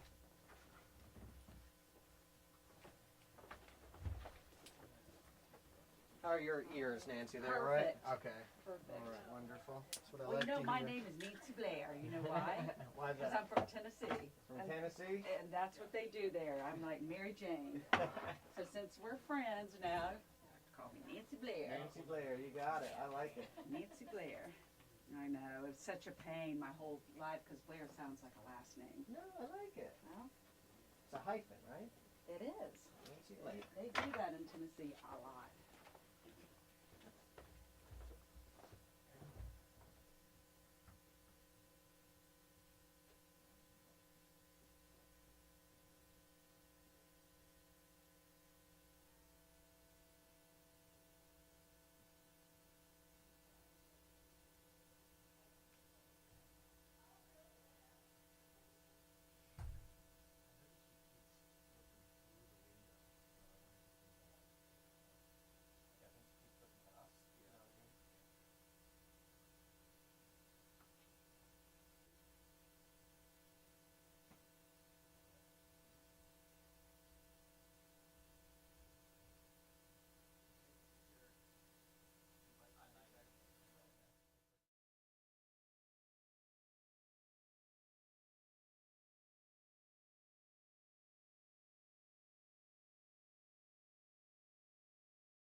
Actually, you know, I got something better.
Yeah, right. Oh, I'm no more short.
I'm no more short.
better.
Yeah, right. Oh, I'm no more short.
Yeah, right. Oh, I thought we're short.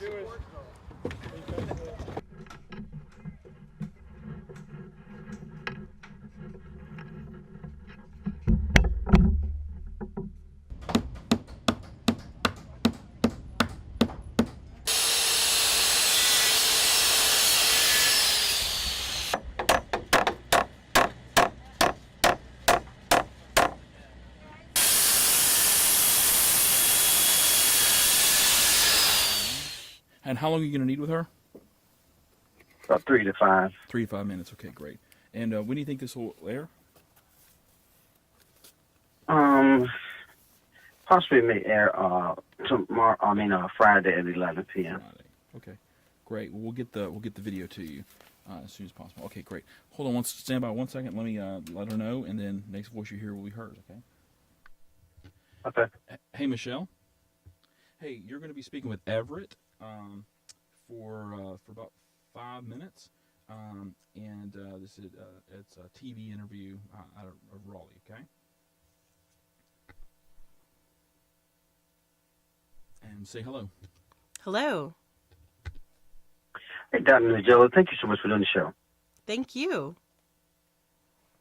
Well, folks, when you think in terms of, well cared for car, one free or damaged, engine issues, and dirt, can be a sanctuary, however, which vehicles are dirty, and they kind of deorganized or have kind of a dashboard warning lights, things of that nature, but makes people feel like they are not in control or they want time to avoid some of their vehicles altogether, according to this new biometric study by HCD Research for Jiffy Lube.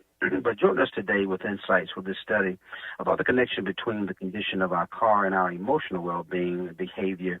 Neuroscience expert and also VP of the Research and Innovation at HCD Research is Dr. Michelle Nigella.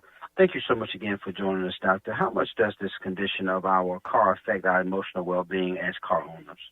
Yes, thank you so much for having me. This is very exciting because, as a behavioral neuroscientist, being able to see a research study like this being done using neuroscience to look at how we react to different situations with our car is just really interesting and exciting.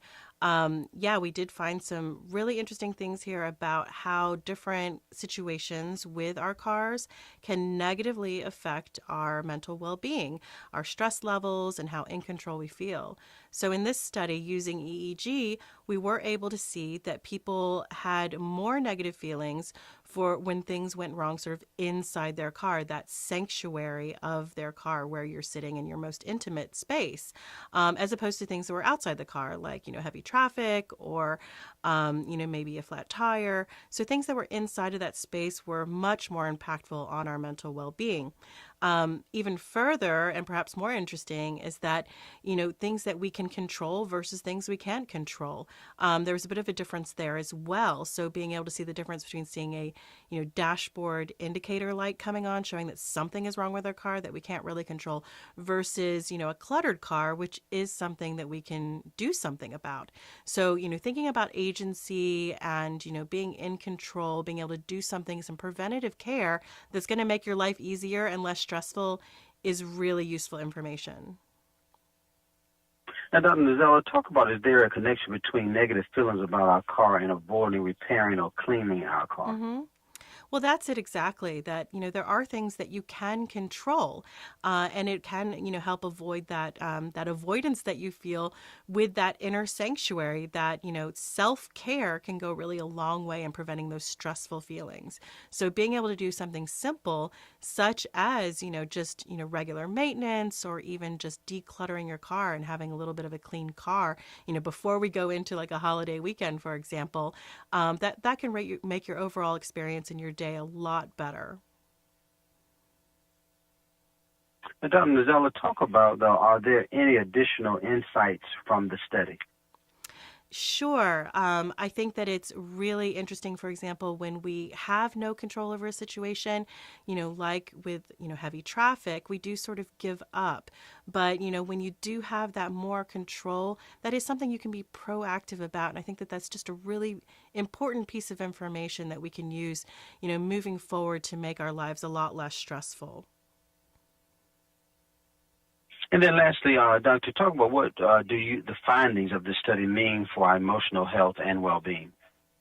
Absolutely. I think that, the first thing we see here is that, this is the first time neuroscience is being used in this way, thinking about, car maintenance. And that's really interesting and exciting to get that unfiltered, unbiased response from people. So understanding that psychology and that neural response really tells us a lot about negative emotions, as well as what we can do preventatively to, better our mental states.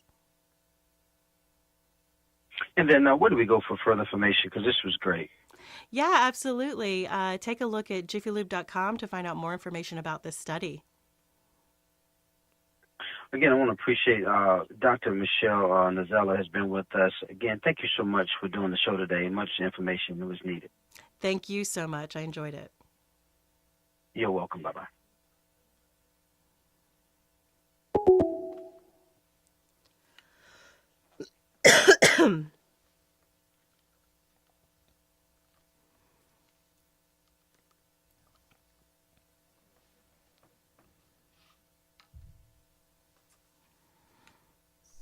So we've got a radio coming up. Hey, Michelle? Uh-huh. So next you're going to be speaking with Brian. This will be a radio interview.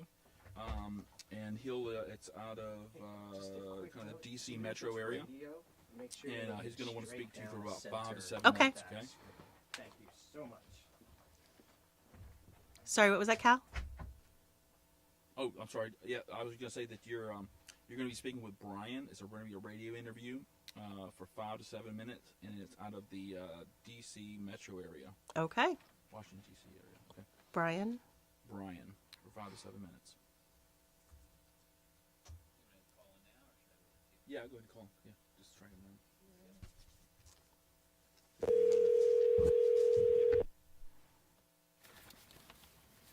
Your mic is open.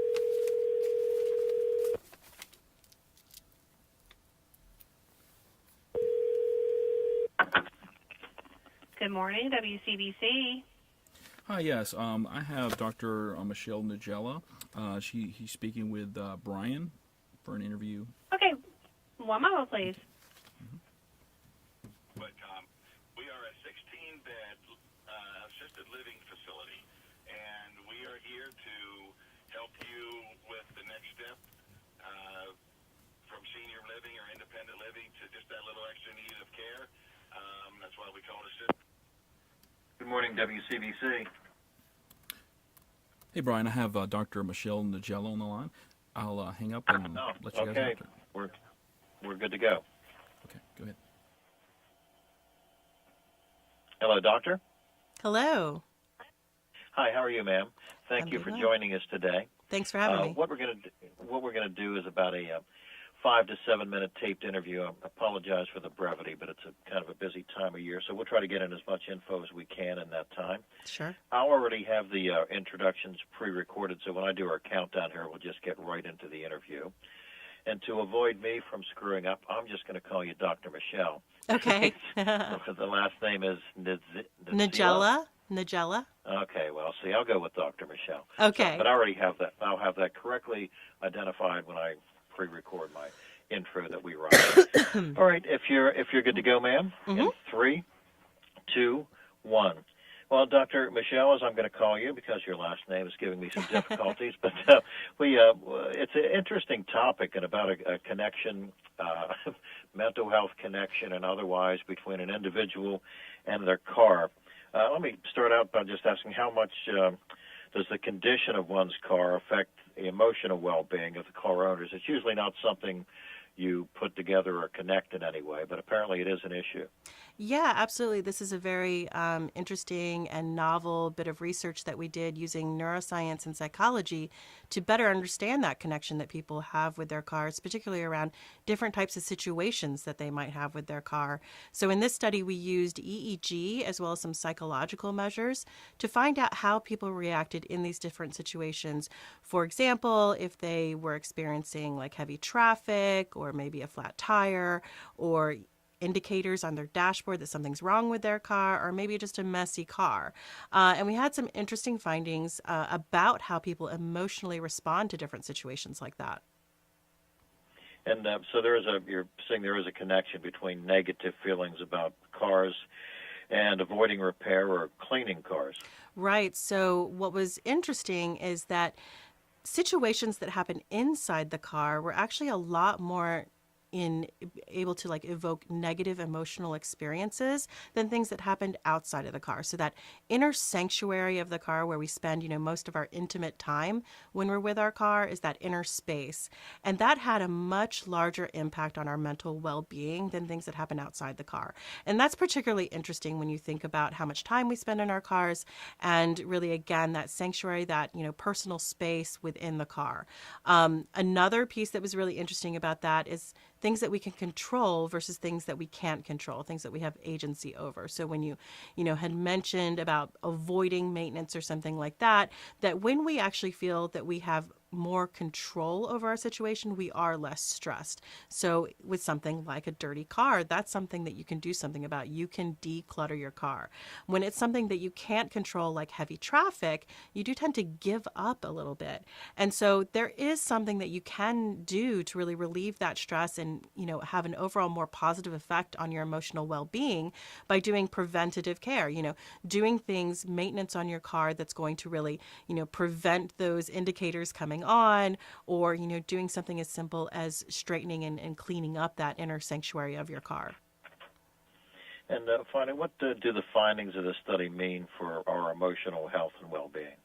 I think the first thing it says is these places where we, spend so much of our time, such as our car, are really important to really setting the mood for our entire day. So thinking of these little things you can do, this bit of self-care that you can do to really improve your mental state can be really important to a better emotional well-being.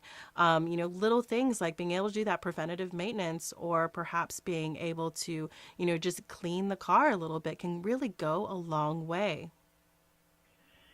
All right. Well, it's certainly a fascinating topic and not one that a lot of people give thought to. It's something they don't think about. But like you said, it's probably, other than your home, you spend so much more to your office. You spend a lot of your time and alone time in the car. So it's certainly something you want to keep an eye on for the betterment of your emotional well-being.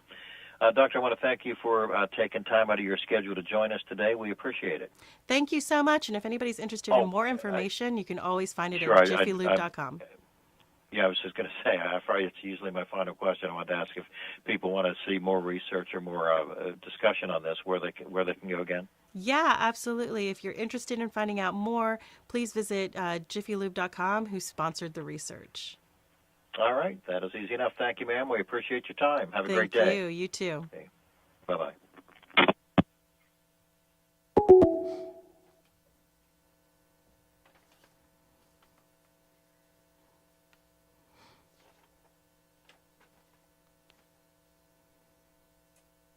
So we've got an Atlanta radio station coming up. Bill will be actually maybe Bud and Tim. I'll let Cal confirm that, but it's a radio station in Atlanta. Okay. My favorite town. I worked on a radio station in Atlanta. When Yeah. you were WREK, yeah. I worked at a radio station in Athens, WOAY. It was Alternative Rock Station. Oh, wow. I know. WREK is a little weird. Well, so was WOAY. Okay, yeah, it's college radio, We used to call it Worst on Air Yet. That's what that acronym was. Well, when you go back home then, because you're in Atlanta, right? Mm-hmm. Yeah, I think it's 91.1. And what kind of station is it? Weird. Yeah, it prides itself on being weird. Quirky. Yeah. There's a lot of quirky in Atlanta, though, as you know. Oh, yeah. I liked living in Atlanta. My son lives like... We're working on getting connected to the... Okay. Now. Should be just a couple of minutes. Quarter of a mile from Georgia Tech. Oh. Right there in one of those little high-rises. Yeah. No, I lived on campus. Where did you live? Which dorm? You remember? Hopkins, I think. Did you stay there the whole year? Your freshman year? Mm-hmm. Were you a big, Georgia Tech football fan? I went to some games, but not a huge. That's yeah, not your not thing. yeah. My nephew was in a fraternity there, and I went to one of his fraternity football things. I'm like, I didn't. Which think fraternity? He Beta. Okay. Yeah, because I'd gotten to know the Skull House pretty well. Which one was it? Skull House. Where was that? Was and that near this campus? it was on campus. Yeah. But they were a bunch of like fish heads, like deadheads. Well, I went to his, one of his events because my sister, I went with her, and I'm like, you guys are not acting like engineers. This is not what I expected. Well, these guys didn't even act like frat boys because they were just like huge, like Grateful Dead fans. Yeah. I don't know. Somehow it surprised me that in my mind, the stereotypical Georgia Tech person was a little more buttoned up than what I saw. Yeah, it was an interesting place to be. It was only 25% female when I was there. I don't know what it is now, but... Well, they have made an effort. There was a period of time about 5 or 6 years ago that it was definitely easier to get in as a female because they were trying to increase, in that area. They were trying to encourage, women to go into sciences and engineering. And it caused a bit of a conflict because, of course, if you're looking at SAT scores and GPA and activities and going, what's fair, not fair. Yeah, but they just had to maybe work on attracting, Hey, Michelle? Mm-hmm. Hey, they are they interview ahead. We're going to move to Atlanta. They're just wrapping up another interview, so we were a few minutes ahead anyway. We're trying to get ahead, but they are, as soon as they finish, they're going to come back to us. Okay. Okay.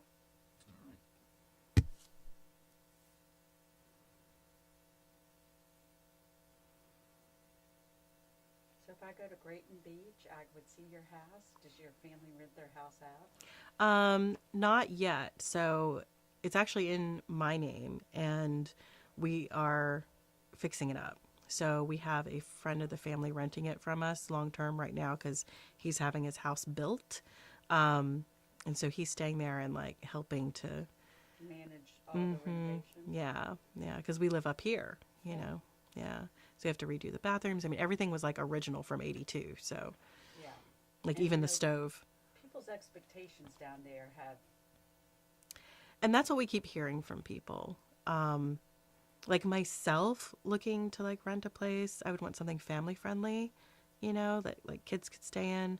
But they were telling us to get rid of all the smaller beds and only have king size beds. And I was just like, but then where are the kids going to sleep?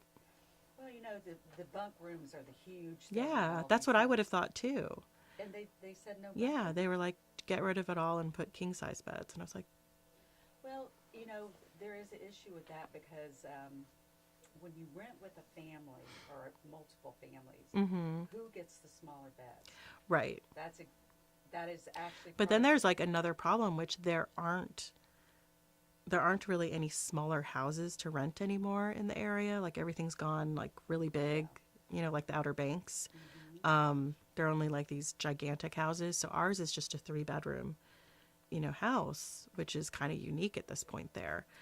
I always feel like to have 2 king-size beds, 2 rooms that say you got 2 families that wanted to vacation together. And then like a kid room. A bunk room. That's what I thought too. That's what I still think that. Right? I mean, that's the way I would look at it. Yeah. If I were renting with another family, which a lot of people like to vacation with right. friends, I would imagine.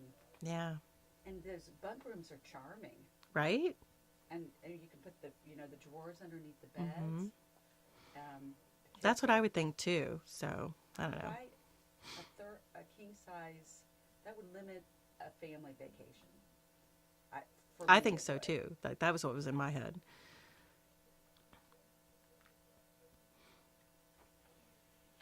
And Grayton's always been a bit more fair. Yep.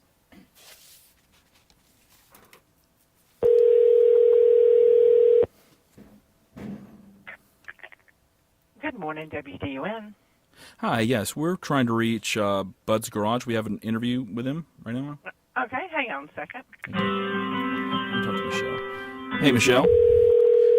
You're going to speak with Bud and Tim. Hello. Hello. Hello. Hello. Hey. This is Cal. Do you have Dr. Michelle on the line? Awesome. Okay. Dr. Michelle. Hi. I am Bud, and Tim's on the other mic. Hey, Dr. Michelle, how are you? I'm doing well. How are you?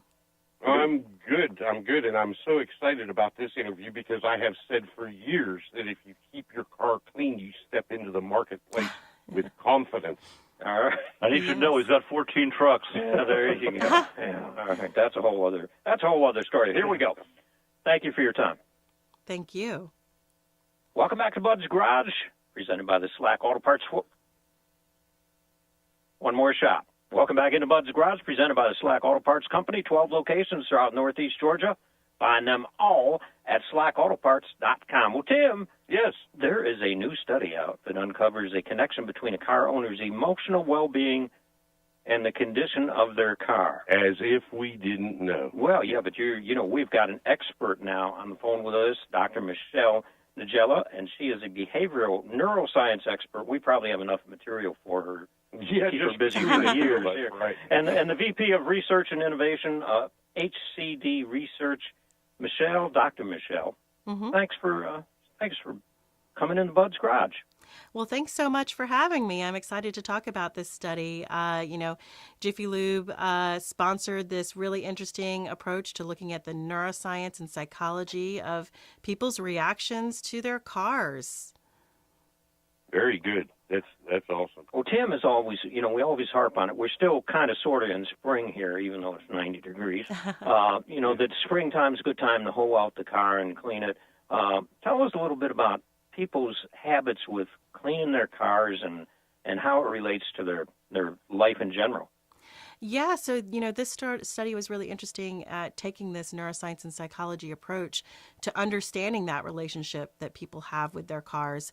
And so it is really interesting that they have such negative reactions specifically to the space within their car. So that sort of inner sanctuary of your car where you're spending all that intimate time, that space can have a much larger impact on your mental well-being than what's happening outside of the car. So if you imagine being in heavy traffic or maybe, getting a flat tire or something like that, not as, mentally painful as it is to have, like something on your dashboard come up that's an indicator saying something's wrong with your car, or having a dirty car. That affects your mental well-being a lot more than things outside the car. Now, what are the habits of people that have a dirty car? Now, you're talking to somebody that's, cleans his air vents out with paintbrushes and stuff like that. So, I'm at the other end of the spectrum, I guess. But I've also, my wife was a principal at an elementary school, and she said she'd open the doors to let the kids out, and half a week's McDonald's wrappers would fall out on the road. So, what's the happy medium here? What does that tell you about me or them? Well, what we do know from this study is that a little bit of preventative care can go a long way. So being able to be in control and sort of prevent that stress from happening of having that cluttered car can have a more positive effect on your mental well-being. So something as simple as doing preventative maintenance on your car to prevent, some of those indicator lights from coming on, or just organizing your car a little bit can really brighten your day. So if you imagine the stress that you might encounter, even without you knowing, that the clutter is causing that stress, that's something you can proactively do something about to really de-stress your life. A little bit of self-care to really help you have a better day and how you really interact with the world around you. Is a dirty car mean that you're a slovenly person? Well, Perhaps. I'm not going to say that. We didn't really look at how that affects you as, a person.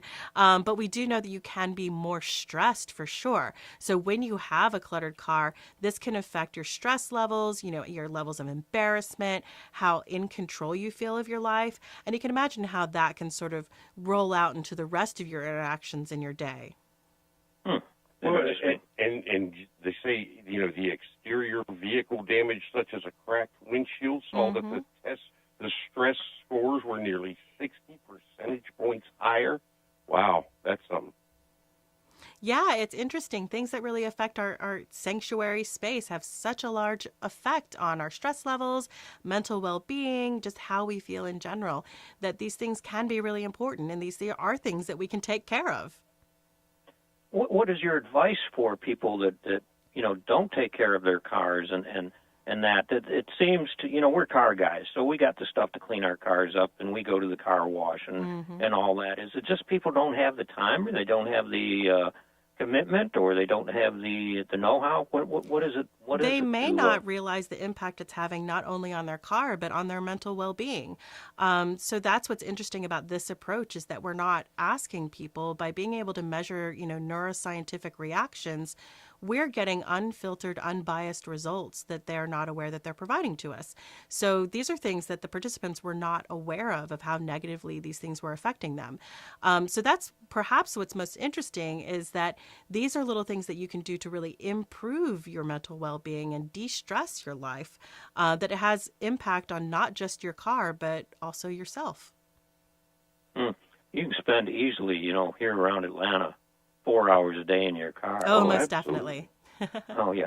How did you conduct the study? How did you get people to fess up, or what did you do? Look at their cars, or how did you do it all? In the design, we looked at a lot of different options, and in order to do the EEG study, which is an electroencephalogram, which are electrodes placed on the scalp, we were able to have them look at different scenarios that we did through imagery, as well as having them imagine different scenarios and then measure their neuroscientific reactions, whether they were more positive or more negative, but also look at some of the psychology behind it, how in control they felt, how out of control they felt. And to those different specific situations, like, with those indicator lights, or with the cluttered car, or being in traffic, all these different sort of situations. Does this affect things like road rage and stuff like that? I mean, that's just a question that I'd ask out of not knowing. Can it affect that kind of stuff? Well, what we do know, we didn't study road rage specifically in this study. Yeah, but we did look at, for example, being in heavy traffic, which is where you probably see a lot of that road rage. And we did see that people tend to feel not in control, and they sort of check out, mentally check out. And so that's really interesting, that it can raise your stress levels as well as have you mentally check out. And that is, something that could be, something to look into further. But more importantly, that you can, if you did have that decluttered inside part of your car, or you do that, preventative maintenance to avoid some of these, stressful situations that can happen inside your car, that inner sanctuary, the peace that you can get from those preventative measures, may go a long way in your mental well-being. Wow, it's tough to find your gun when it's covered with fast food wrappers. Now, let me go take a hard left turn here. Our vehicles here, between the two of us, range between a Mack truck rat rod to a Corvette on the other end, okay? And what does the type of vehicle affect your driving habits? I mean, your speeds and things like that. Have you ever done a study like that? Those are interesting questions. We take it easy in the Mack truck is what I'm saying. I think as long as it's your car and it's your sanctuary, these are the things that are going to affect you the most, because it is your personal space. And so that's where we're really seeing a lot of these stress effects. But no, I'm not exactly sure the difference between, say, a smaller coupe car and a larger Mack truck.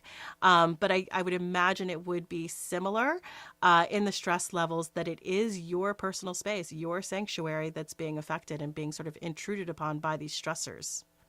We'll have to do the Bud's Garage study. Well, this brings up another point of how you can maybe help your marriage situation if you keep your spouse's car clean, which helps their attitude. Hadn't thought of that. Well, I mean, it's so true, though. Yeah, especially when you're busy and you don't have time, it can be a really nice thing. My husband recently cleaned out my car, and it did feel nice, I have to say. It does de-stress your life and, kind of alleviates that sort of pressure that you might be feeling. And, doing that preventative care does take time. Right. But Monday mornings are not near as bad when you wake up and realize, my car's clean. I'm serious. It affects me that way anyway. Yeah, preventative care is going to go a affects all of long us. way. Well, Dr. Michelle, we want to thank you. How can folks learn more about this study? This is very interesting stuff. Is there a website we can go to? Yeah, absolutely. You can check it online at jiffylube.com. They were the sponsors of this study, and you can check it out for more information there. Dr. Michelle Nigella, thanks for taking the time to be with us here at Bud's Garage. Thank you so much. We'll be right back here at Bud's Garage on North Georgia's News Talk, WDUN. Hey, Michelle, that was fun. That was great. Appreciate that. Thank you. Reach out to us again if you've got another study going on. Like I say, the Bud's Garage. Spousal car cleaning study or something. Who knows? Right. All right. Thank you very much. Thank you. All right. Bye-bye. Bye. That was a good Okay, Yeah, next we are that was going fun. to Peg City Lovely. It's a podcast, lifestyle podcast, and it is you're going to be speaking with Natalie for 10 minutes. Okay.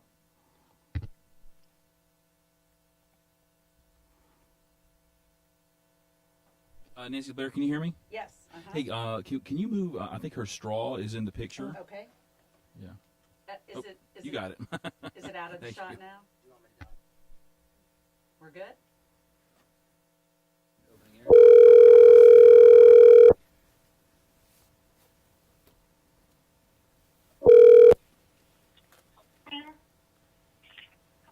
Natalie? Yeah. Oh, hey, this is Cal Michael calling for your interview you have with Dr. Michelle Nigella. So are you all set to go? Good to go. Okay, perfect. I'm going to turn it over to you. Next voice you hear will be hers, okay? Thank you. Michelle, can you say hi? Hello. Hello, Dr. Nigella. Hi, how are you? I'm wonderful, thanks. I'm going to start with a quick little preamble, and then we'll get right into it. Okay. Okay, 1 second. All right.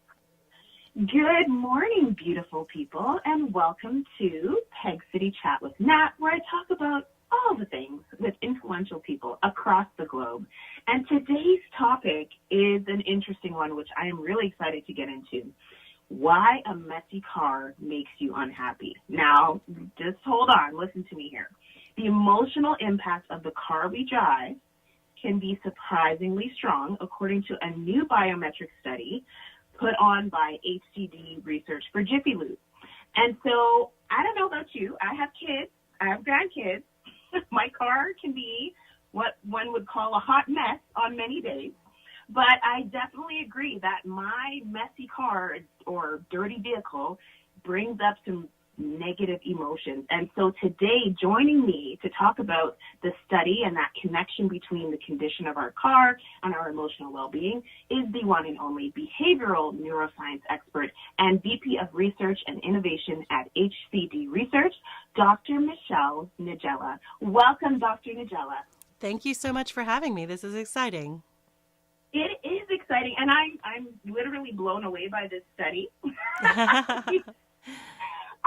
Like I said, when we're in the car, we're going to eat fries, we're going to eat whatever, and then things start to get messy. I had a bag from this, and now I threw it in the back seat, and then things just keep compiling, and if the weather is not great, guess what? I'm not washing my car too well either, right?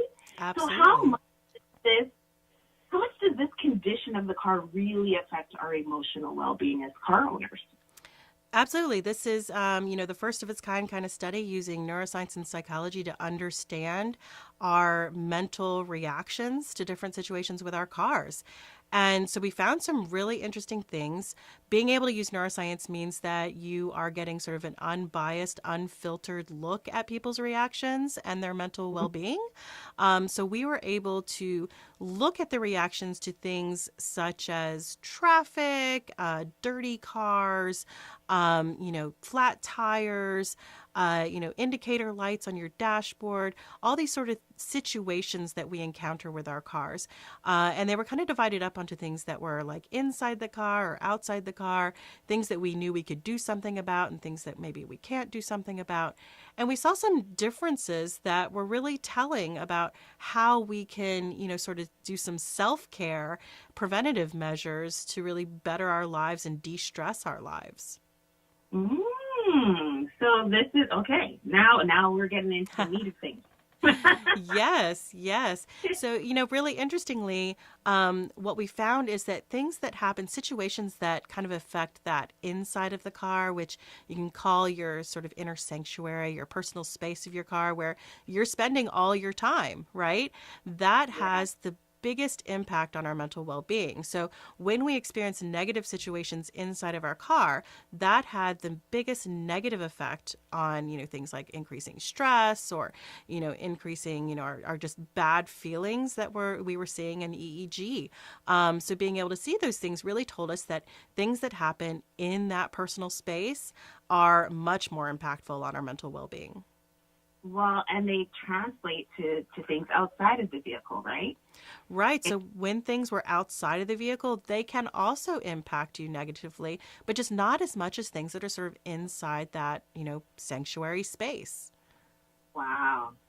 So is there, I think about, there's times where, okay, I know I need to clean my car. I know I need to clean my car. I know I need to clean. And I now that we're talking about this, I'm like, oh my gosh. When I think about, oh my gosh, I haven't vacuumed out my car for so long. I haven't, fixed this. My car is 16 years old this year.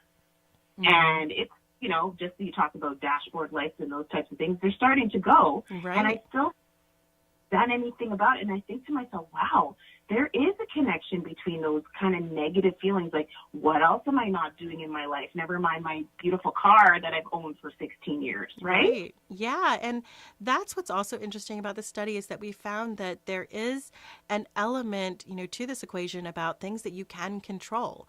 So when you think about the preventative maintenance that you could do to prevent those dashboard lights from coming on, or perhaps the, regular cleaning that you could do to your car to sort of declutter the space, it's really going to have a huge impact on de-stressing your life and your overall mental well-being. So there are things that you can do that people have agency to do to really relieve those negative emotions and de-stress your life. Do you have a suggestion perhaps on how to, think about how to schedule that preventative maintenance or how to change into that mindset? Well, sure. It's very much like all the things that we do. Everybody's talking about self-care, all these things that you really need to do for your overall health and well-being. And that translates to where you spend a lot of your time, which is in your car, driving from place to place, really thinking about how that is really part of your environment, part of your sanctuary, things that you can do to de-stress your life could involve really thinking about your car maintenance, getting regular checkups, doing all the things to prevent those negative situations from happening, which can also include just decluttering your car, perhaps on a regular basis. Doing bits of cleanup here and there to de-stress your life could have an overall effect on the way you're interacting with things outside of your car as well. Absolutely. I mean, even parts of the study that talked about participants starting to feel a little out of control if their warning working. Right? Like that to me, I would never think outside of, regular life. I would never think that that's a thing. But as soon as I read about it or see it or hear it from someone like yourself, I'm like, oh my gosh, that totally connects with me.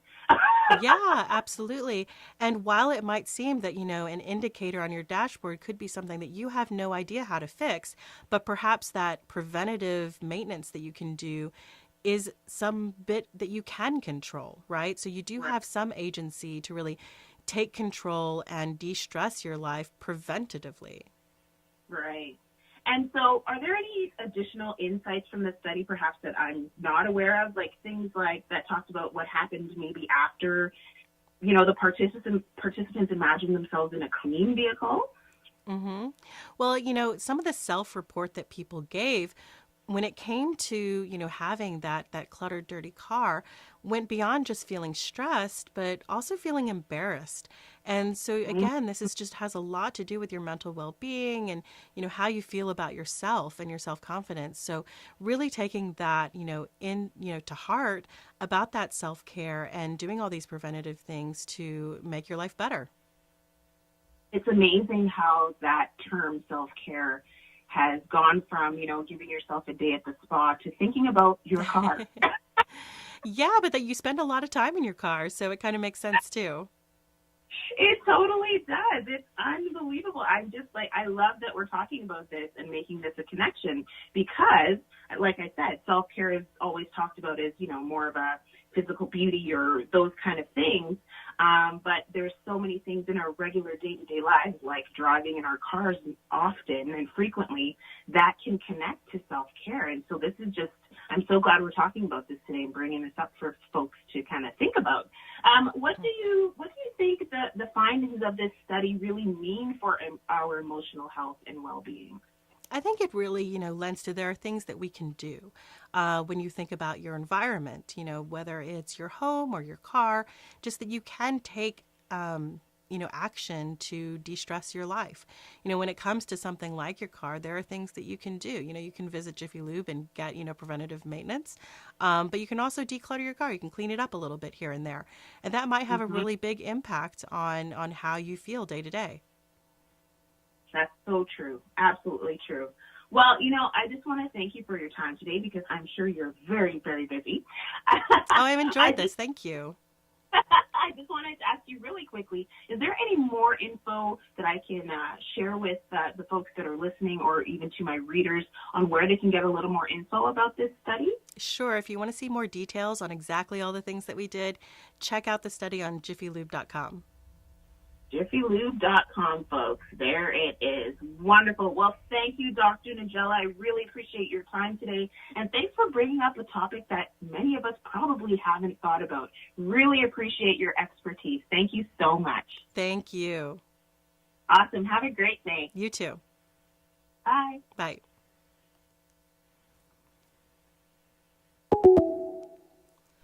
We are clear. Okay, we've got about a 15-minute break. We'll get you back in the chair in about 15 minutes if you want to just give her a quick break. Sure. Yeah. Go walk around some. Yeah. Yeah, my watch is like, you usually move more by now. Your watch is scolding you? Yes, all the time. Well, you got 15 minutes to walk around. All right, that was Perfect. wonderful. Yeah, that was. We're getting there. Yeah, I feel like we're getting into a bit of a groove now.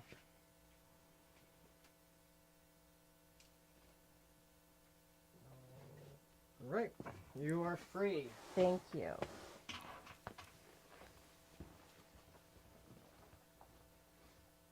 Set timer for 15 minutes.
Actually, I got something better.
Yeah, right. Oh, I'm no more short.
grandma liked this 90s all the time.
Actually, I got something better.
Yeah, right. Oh, I'm no more short.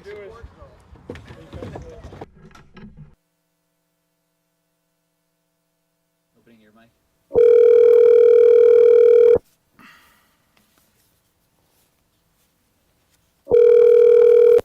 WAV Radio.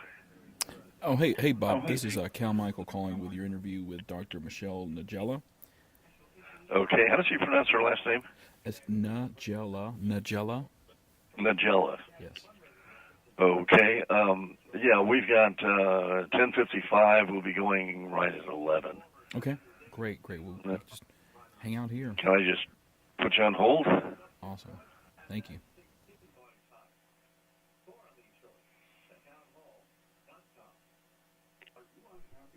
Okay, Michelle.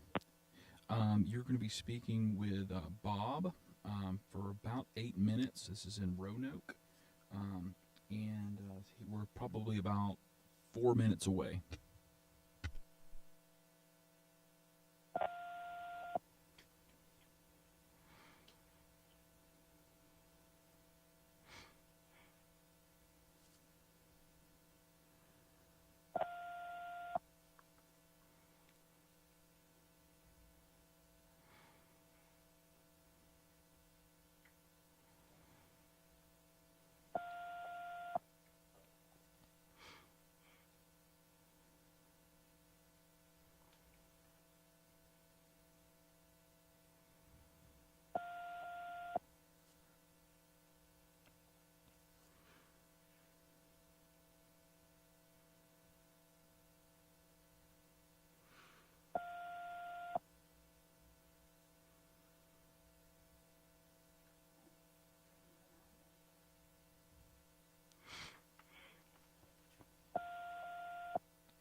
Okay, we'll be connecting up here in just a moment following the weather. The door is open, Cal.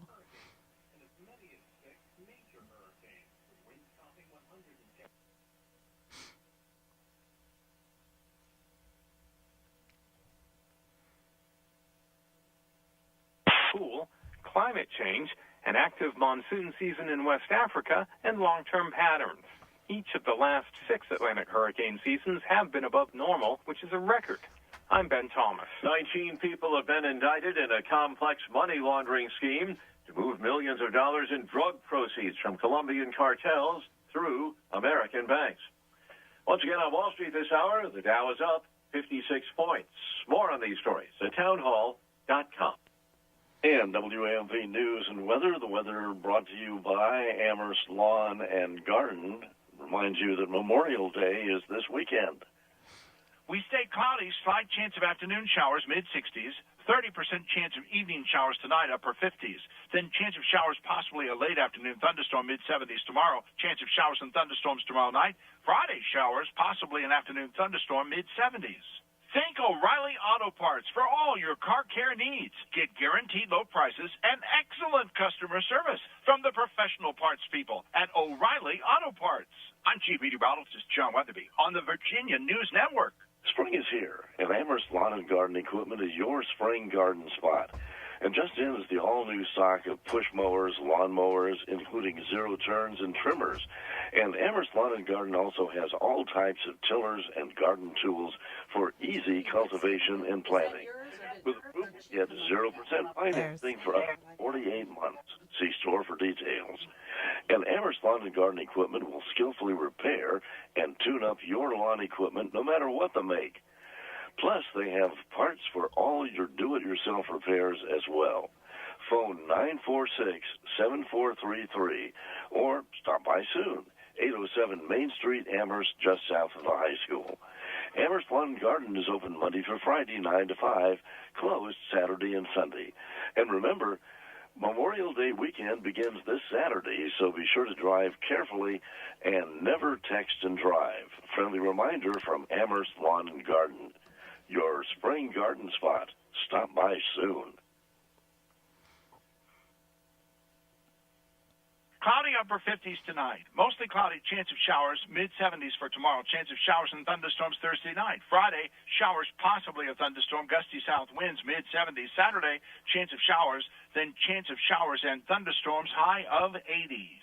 Think O'Reilly Auto Parts for all your car care needs. Get guaranteed low prices and excellent customer service from the professional parts people at O'Reilly Auto Parts. I'm Chief Meteorologist John Weatherby on the Virginia News Network. And current downtown temperature is 62 degrees at AM 1420. You're in God's country. This is 1420 AM, WALV. And new FM 103.1. Amherst, Livingston, Lynchburg. And we're delighted to introduce right now a very special guest, behavioral science expert and VP of Research at HCD Research, Dr. Michelle Nizella, who is going to talk to us about your well-cared car, one free of damage, engine issues, and dirt. Do you know that actually vehicles that are dirty, disorganized, or have dashboard warning lights elicit strong negative emotions and make people feel like they're not in control, or make them want to ditch their car, I guess, to avoid vehicles altogether, and many other things. So joining us, Dr. Nizella, and Doctor, good morning to you. Good morning. How are you doing? Real fine. It's good to have you with us. So how much does the condition of our car really affect our emotional well-being? Yeah, it really does. This is an interesting study because it's the first of its kind using neuroscience to look at how we react to different situations with our car, particularly when we think about mental well-being. Jiffy Lube sponsored this study to really understand better how people interact with their cars and what they can do about, really de-stressing their life. And so using EEG, we were able to look at people's reactions to different situations, such as having a dirty car, or getting those indicator lights on our dashboards, being in traffic, or even getting a flat tire, and really how we react to those in different ways to these different situations. And an EEG is an electroencephalogram, is that correct? Yes, so that is a way that we measure brain activity with electrodes placed on the scalp. So it's a way that we can use neuroscience tools to get an unbiased, unfiltered look at people's reactions, their mental reactions to different situations. Kind of like a mental lie detector test? It's just kind of a way to kind of peer into the brain and see what's going on. So if we don't like our cars, it'll show up. That's really interesting. Is there a connection between negative feeling about our cars and avoid repairing or cleaning our cars? Yeah, so when we are in a situation where there's maybe something negative going on with our car, for example, that, dirty car, or, where we have, something wrong with our engine, something like that, being stuck in traffic, we do react negatively, which, is what we would expect. But what's interesting, that, whole thing about avoiding is that when we feel more in control versus when we feel out of control. So if you imagine that, you're stuck in traffic, this is something you have no control over. So you actually sort of mentally check out in situations like that. But what was really interesting about this study is that when people are, faced with situations that are really intruding upon their personal space, that sanctuary space in their car, it actually affected them more negatively than situations that happen outside the car. And so that was really telling in understanding our emotional reactions and really thinking about what we can do about it. So, if you look at your car and it's got trash all over the floor, and we haven't cleaned the windshield, and we've got a trunk full of junk, and so we sometimes want to just avoid the car altogether or drive it off a cliff or something. Well, it actually increases the amount of stress that you're feeling in your life, and it increases the amount of negative emotions that you're experiencing. So that's really important to think about, because those are things that you can prevent. You can actually control that sort of situation. You can declutter your car, and that can de-stress your life. So really thinking about preventative things that we can do to make our life better. Think about self-care for mental well-being. So I guess that's why I was reading something about for sales managers, and they said, so if you're going to hire a salesman, part of the interview process ought to be go out to the person's car with him and take a look and see what he's got. Well, I mean, for someone who spends a lot of time in their car and, they have a high stress job as it is, it might be important to think about these little ways that people can, take agency and really take action to do something that can de-stress their lives, that could really affect how you interact with the rest of the world around you outside of your car. Wow. So any additional insights from your study? Yeah, I think that it's really interesting, first of all, that difference between inside the car and outside the car. But, definitely things that you can do, like things that you can actually take care of, that preventative maintenance that you could do, or perhaps, the decluttering that you can do maybe on a more regular basis that can have a huge impact on your mental state. This also work for houses as well? Clean up your living room? I suppose it could. We didn't really do the study on people's houses, but things that you can control certainly can have a very big impact on your mental well-being. Wow, that's really pretty amazing. So I guess it means that our emotional health and well-being not only can be determined, but also cleaning the car is going to make us feel better. Yeah, that space that we live in, that we spend so much time, can really have a huge impact on how we feel. And so it's really important to think about that, especially for people who maybe spend a lot of time in their cars, or maybe heading into the holiday weekend where you're going to actually be spending perhaps some time in your car going on a road trip. Really thinking about the things that you can do to make that time more pleasant and to, just make, de-stress your life and do something good for yourself. Well, that sounds great, and I suppose a lot of people are going to be spending time in their car, even if the cost of gasoline has gone through the roof. A lot of people are going to be driving this weekend, and so I suppose this would be a good time to really take a look at your car and see what it looks like. Yeah, these little things that you can do, right? That preventative maintenance, that little bit of straightening up, it could have a big impact in how you feel the rest of your day. To take it one step further, I remember that one of the things, even before I had a driver's license, that I did when I got to be about 12 or 13, is I was given the job of washing the family car and detailing the inside. Sure. So starting at a younger age like that maybe set some good patterns for future life.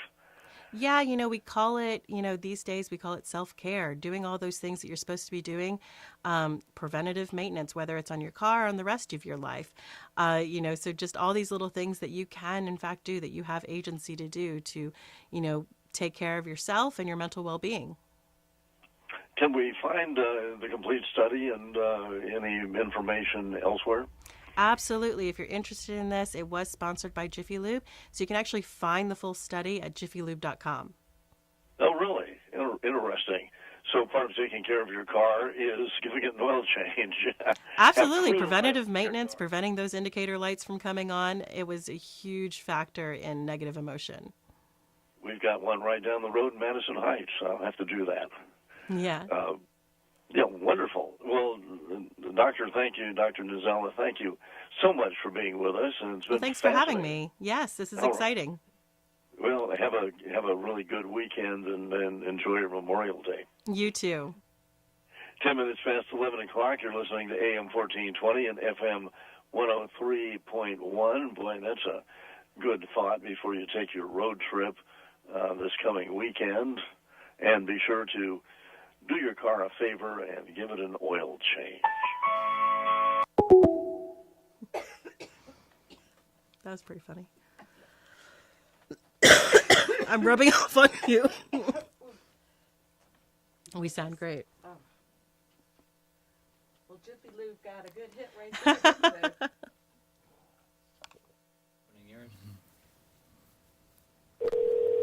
Hey, Michelle, we're going to go to Paducah, I think, in Kentucky. He's speaking with Jeff. We're just trying to get him on the line.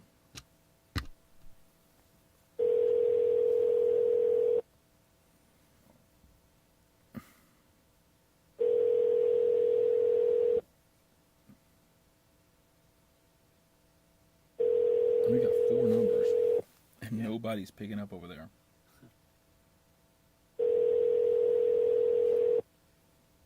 had to look up where Paducah was. I wasn't quite sure.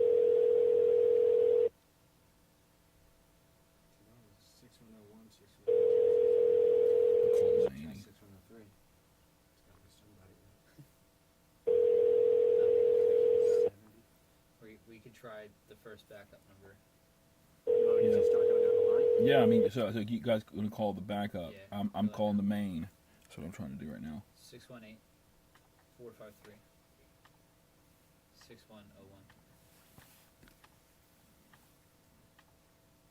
Because they're in their window already. Mm-hmm.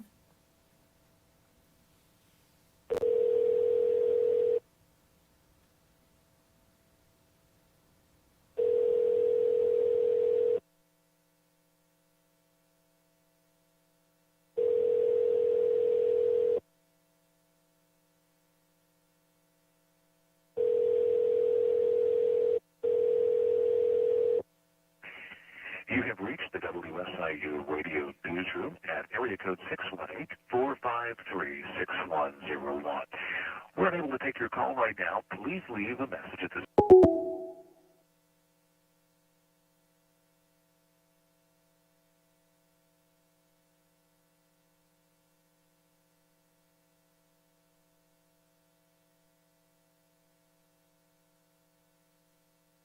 The number you have reached.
Yeah, so we had some.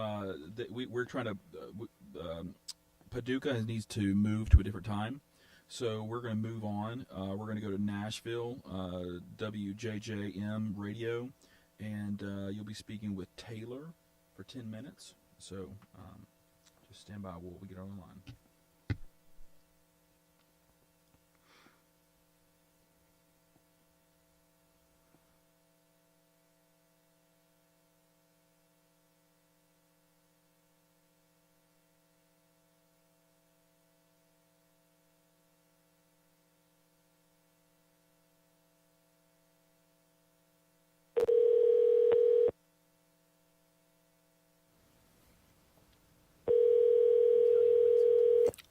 JJM? Hi, Taylor. Yes. Hey, Taylor. This is Cal Michael for your interview with Dr. Michelle Najila. Did you get the stuff I sent you? I did. Yes. Good. Well, we're running a little ahead of schedule, so we just called in and ready to go whenever you guys are. All right. I'm going to go ahead and lock you in, and you'll hear, like, the rest of the news and everything, okay? Okay. Thank you. All right, thank you. 6:20. That's your WJJM Sports Report. Here's a look at your 94 forecast. For today, 70% chance of showers and thunderstorms, mainly after 4 p.m. We'll have mostly cloudy skies with a high near 81 Michelle, we're just, and wind gusts couple- up to 25 couple miles minutes per out. hour. We're, Tonight, we'll have 3 minutes 80% away. chance of showers and thunderstorms with a low around 65. And she's going to want And to for line it in tomorrow, about 10 minutes. 100% chance of showers and thunderstorms with a high near 74. We'll have wind gusts up to 20 miles per hour. Right now, we have cloudy skies and a temperature of 77. That's been a look at your news, sports, and weather brought to you by Apex Bank of Chapel Hill. The proceeding has been a presentation of WJJM News. Today more than ever, high-quality personalized family health care is on the forefront of everyone's mind. Well, when I looked around to find someone that can help me and my family navigate this new healthcare system, I found Dr. Allison Tucker right here in Cornersville. Southern Tennessee Family Health has everything that my growing family needs, from family health care to women's health care, newborn care, and obstetrics. All right here in Cornersville. So if you're looking for a new physician, call Dr. Allison Tucker, 288-8031. If your couch sits so low it takes two people to help you up, now is the time to visit Coble Furniture Center and see what quality is all about. Coble carries couches and love seats from Ashley, Jackson, Lazy Boy, Southern Motion, and more. Choose leather or fabric and colors to make any room pop. Let Chuck and Cameron or their fine staff show you their selection for years of comfort. Coble Furniture is open Monday through Saturday from 8 a.m. until 4:30 p.m. Phone them at 359-5033. The place to find feed for your cattle, horses, poultry, sheep, and even your dogs and cats is the Lewisburg Farm Center. Serving the people of Marshall County and the surrounding area for many years, Bill and Nancy can help you find the perfect Purina feed for your needs. Purina is committed to help animals reach their full potential. They're open 7 until 5 Monday through Friday and 7 until 4 on Saturday. Give them a call at 359-6493. Having a party or special occasion? Why not allow Jimmy's Deli to make you a great deli tray? Choose from ham, turkey, roast beef, bologna, and salami. The cheeses are American, cheddar, hot pepper, and Swiss. All of their deli trays are made fresh to order, so please give them at least 1 day's notice for your order. Jimmy's Deli is located at 1153 Nashville Highway in Lewisburg. Their hours are Tuesday through Saturday from 10:30 a.m. until 3 p.m. Phone 359-3910. All right, y'all may have noticed we did things just a little different, and that's because I have on the phone with me right now Dr. Michelle, and she's going to be talking to us about automotive stress. Now, we'll explain that here in just a second. But good morning, Michelle. Good morning. How are you? I am great. How are you? I'm doing well. I apologize. I cannot pronounce your last name. That's okay. It's Michelle Nigella, and I'm a PhD in behavioral neuroscience. Okay, so today we're going to be talking about stress that comes with your car. So let's talk about that a little bit and explain what that means. So how much could the condition of our car affect our emotional well-being? Well, this was a really interesting study sponsored by Jiffy Lube. They really wanted to take a look at the neuroscientific and psychological impact that different situations with our car can have. You know, so if you think about those negative situations with your car, you know, maybe your indicator light comes on to say that something's wrong with your engine, or maybe you have a really dirty, cluttered car, you're stuck in traffic, or you get a flat tire. All these things can impact your level of stress or how negative you feel emotionally. And there is something you can do about it.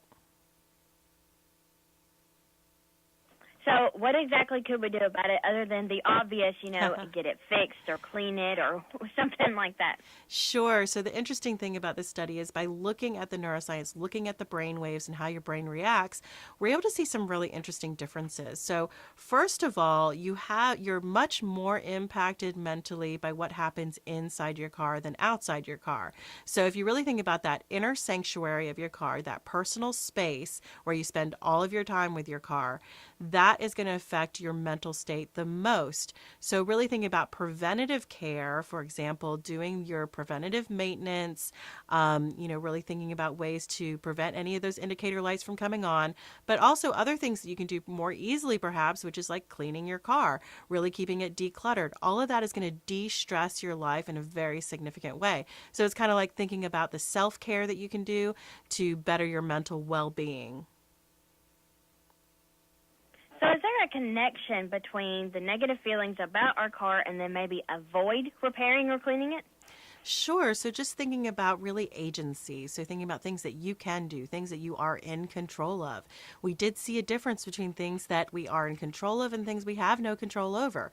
So when you think about like traffic that you might be stuck in, people sort of give up. They check out. They mentally check out. Whereas something you can do something about, like decluttering your car, cleaning it up a little bit.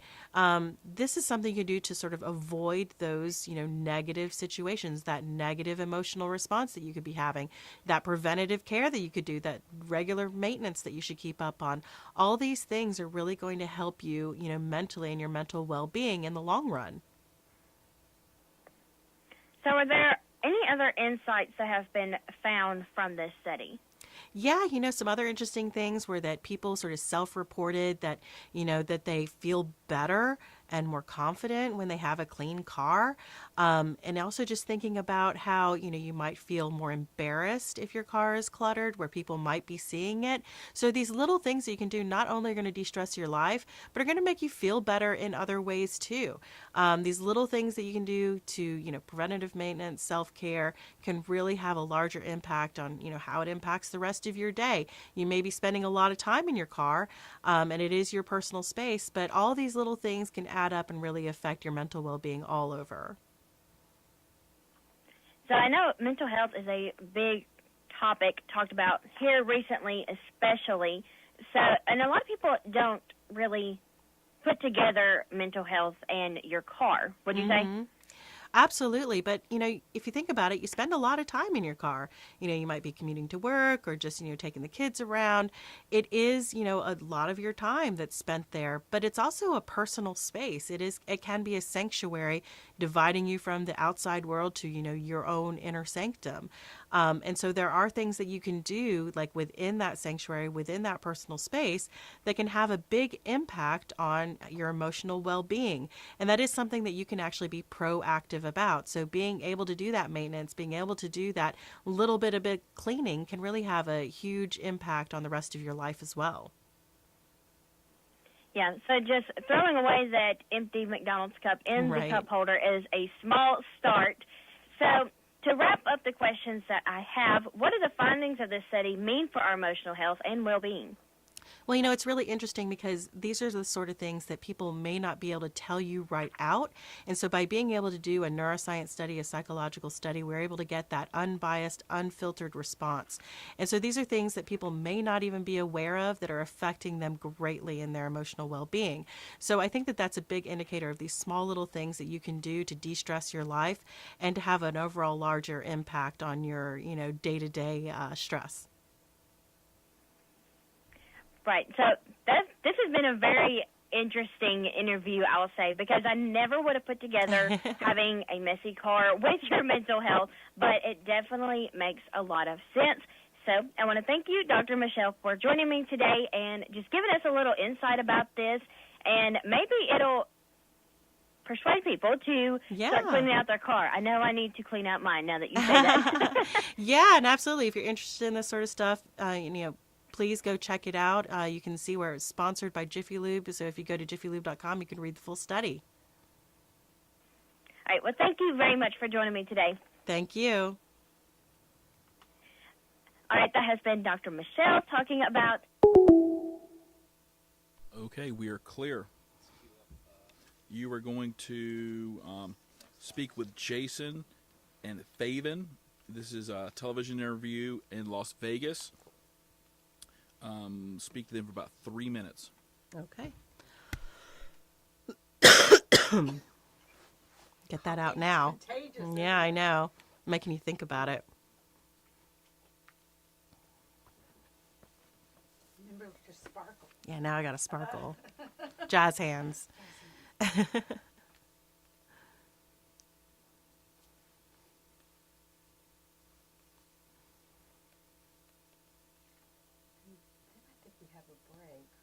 we're going back to the Paducah person. We'll find that out in a second. Regardless, you're coming up on a 25-minute break. Yay! You're in the home stretch.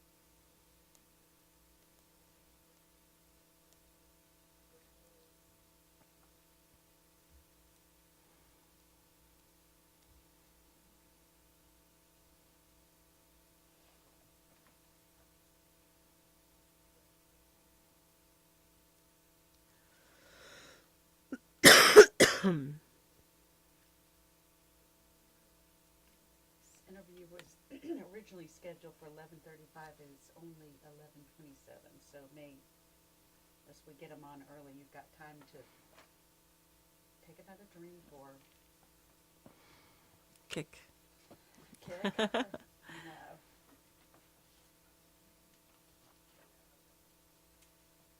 So we'll have a live stream of all of this to show your kids. They'll be so proud of their mother. Cool.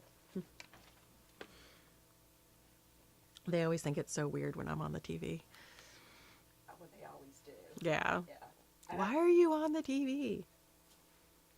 I never like to see, does it bother you to look at interviews of yourself?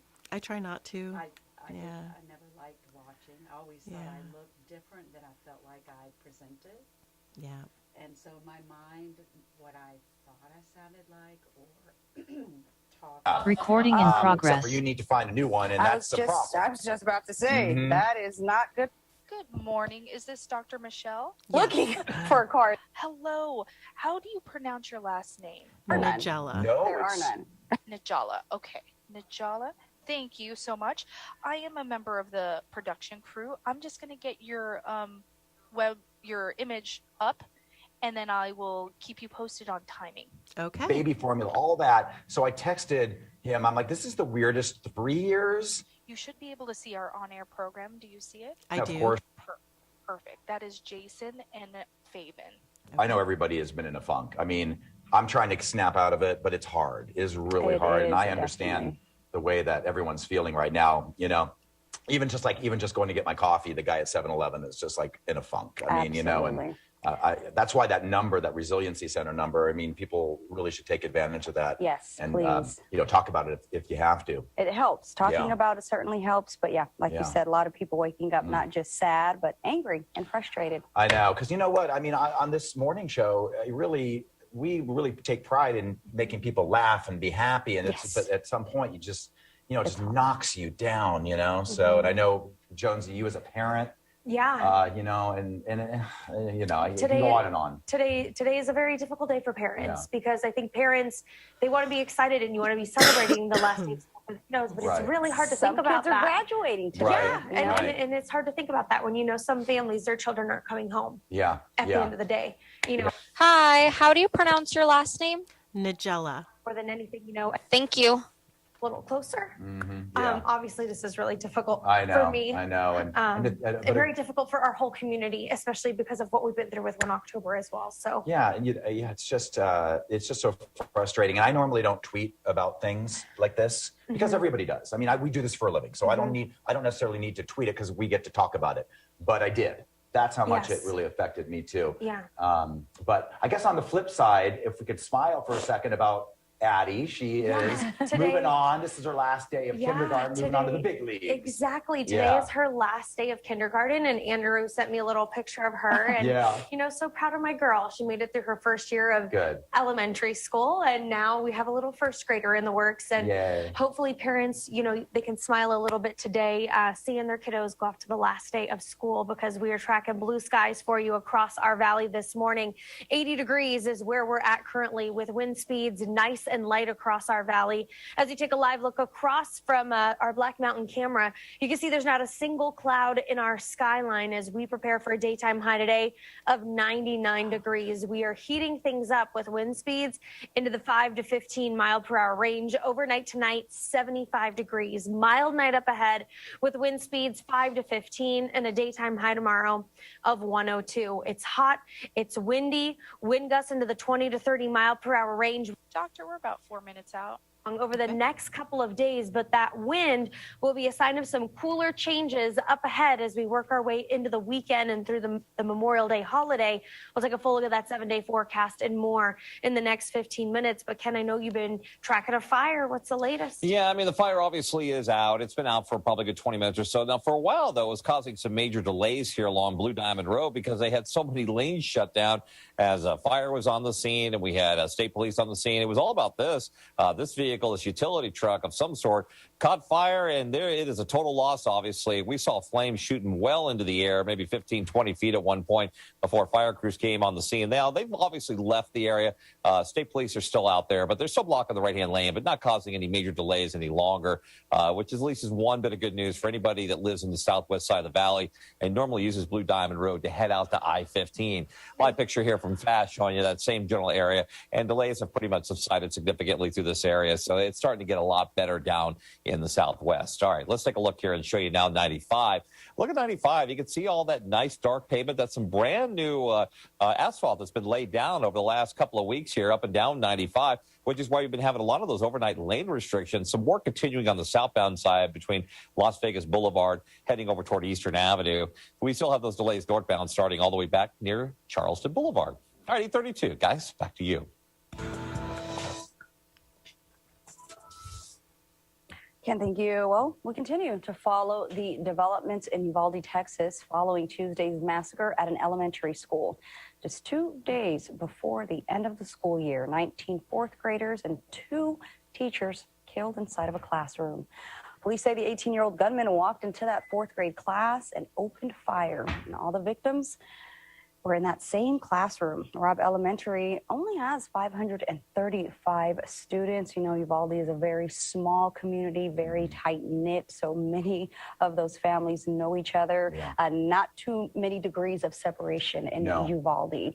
Data from Texas shows at that particular school, 81% of the students were economically disadvantaged, 90% Hispanic. Yeah, now many across the country are now calling on lawmakers to step up and help end the cycle of mass shootings, including one of the more powerful voices in sports. Behind me, you see Warriors coach Steve Kerr. Now, he's supposed to be doing a press conference about after the game, which they do after every game, and the Warriors did lose that game, but he wanted to be talking more about what happened yesterday. When are we going to do something? I'm tired. I'm so tired of getting up here and offering condolences to the devastated families that are out there. I'm so tired of I'm tired of the moments of silence. Enough. There's 50 senators right now who refuse to vote on H.R. 8, which is a background check rule that the House passed a couple of years ago. It's been sitting there for 2 years. And there's a reason they won't vote on it, to hold on to power. So I ask you, Mitch McConnell, I ask all of you senators who refuse to do anything about the violence and school shootings and supermarket shootings, I ask you, are you going to put your own desire for power ahead of the lives of our children and our elderly and our churchgoers? Because that's what it looks like. It's what we do every week.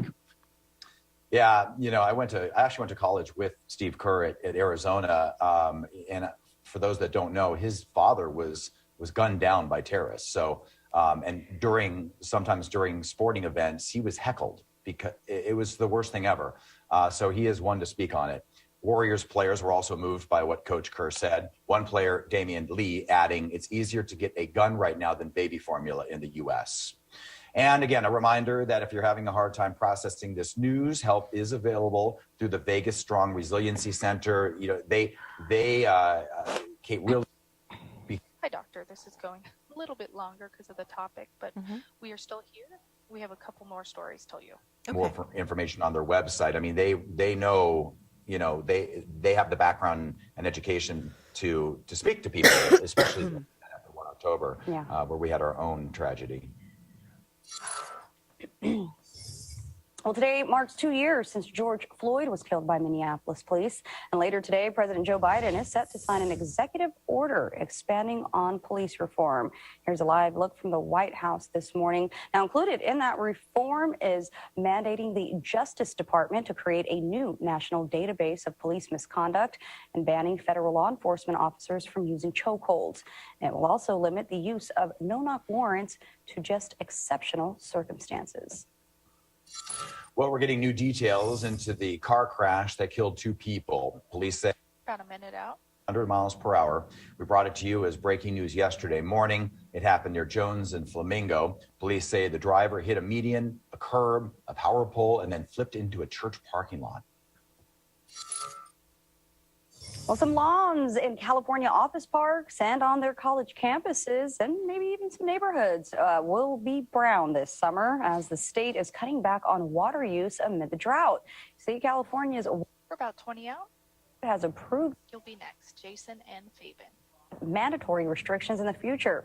The board also voted to ban watering in spaces managed by homeowners associations, but the ban doesn't apply to people's lawns or for parks and sports fields. Folks in violation could face $500 fines per day, and local water districts around the state must also step up conservation efforts. All right, lifted trucks, fast sports cars, minivans. What does your driving style say about you? Well, this morning we're learning about the link between your car and mental health. Dr. Michelle Nagella with HCD Research joins us to explain. What's the correlation here, doctor? Thanks so much for having me. Yes, so this study was sponsored by Jiffy Lube. They were wondering how people react to different situations. And this is really one of the first times that neuroscience has been used in such a way to get that unbiased, unfiltered understanding of that emotional reaction that people have to different situations with their car, particularly negative situations. So if you think of the things that stress us out, you know, maybe it's, you know, having a dirty car or having indicator lights come on to tell you something's wrong with your car, being in traffic, or maybe getting a flat tire. But it's really interesting what we were able to see using neuroscience and EEG to measure brain waves. We saw that people reacted more negatively to stressors that were happening inside the car. So things that are sort of in that inner sanctuary that you have in your car, that personal space, affect you much more greatly and much more negatively than things that are happening outside your car. I don't know, because if I see bird poop, which is outside my car, I immediately clean it, versus if my check engine light is on, I'm like, But that might be because it's an easy fix, right? Yeah, you know, that's it exactly. So that's something that you can actually do. So something we actually have control over, agency to do something about, is less negative on our emotional well-being. So, you know, that is something to think about. These little things that you can do to de-stress your life can actually affect your overall mental state and mental well-being. If you can just clean up your car a little bit and declutter things, this will go a long way. But if you think about those indicator lights, that's preventative maintenance that you can do that is going to help to de-stress your life. Yeah, I guess, did you add music into your study? Because, you know, a lot of people, that's what they do. They chill, or they do the opposite. You look at somebody in the car next to you and they're going crazy nuts dancing around with their playlists. Did that come into the play? We didn't look at that, but this is about that inner sanctuary where you feel the most comfortable, where you're spending all your time with your car. So really thinking about those ways to de-stress are very important. But things that you can certainly do are, that self-care that you might want to do on yourself to like improve your mental well-being. You can also do that self-care with your car, prevent some of these problems from happening that are going to affect you with all that time you spend in your car. Yeah. Wow. And then what about any type of study on the type of car? It sounds like it's more about what you do to any car. But like I said, now I'm really interested because I want to know the difference between the mood of somebody in a Ferrari versus a jalopy. That's really interesting, but it's all perspective, right, Jason? So if you think about how you feel in your car, in your personal space versus me in my car, in my personal space, it's still your sanctuary. It's your space. So anything you can do to de-stress your sanctuary is going to de-stress your life. All right. I think I'll go to the car wash after the show. Thank you. All right, thanks, Doc. so Appreciate much. it. Thank you. Check out jiffylube.com to find more. Okay, Sounds for sure. good. Have a great day. You too. All right, we'll be. Thank you, doctor. You are clear. I hope you have a good day. Thanks, you too.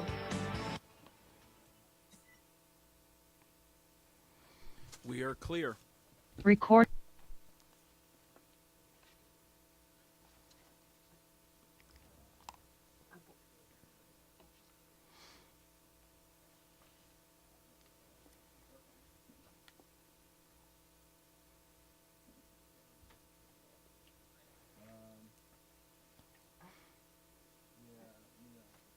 Sure if we were going to do. Hey, my goodness, you get an award for that having end. That was good. For the Jiffy Lube, but man, that was some heavy news. That I know. It's like, I'm going to follow this. We just haven't been because we've been focused. I didn't really know about the shooting. I heard about it last night in my drive-in. Yeah. I know. It's like really something to be following, right? I mean, it's like. I did not envy you having to follow up with that. And I know. Car crash, and then there was I know. That was like the worst news ever.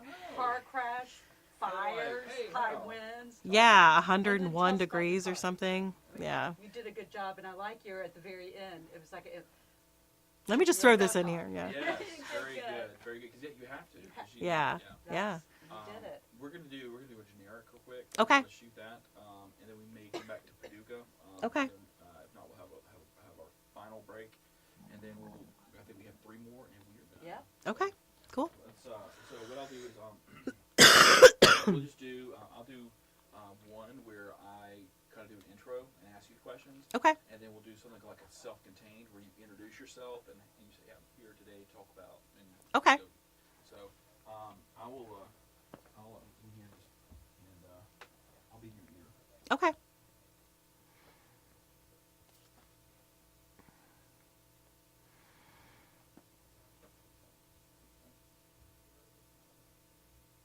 Yeah, I was thinking that last night. Like, what a day to be doing this, you know? What's that? I was thinking that last night. Like, what a day to be doing this, you know?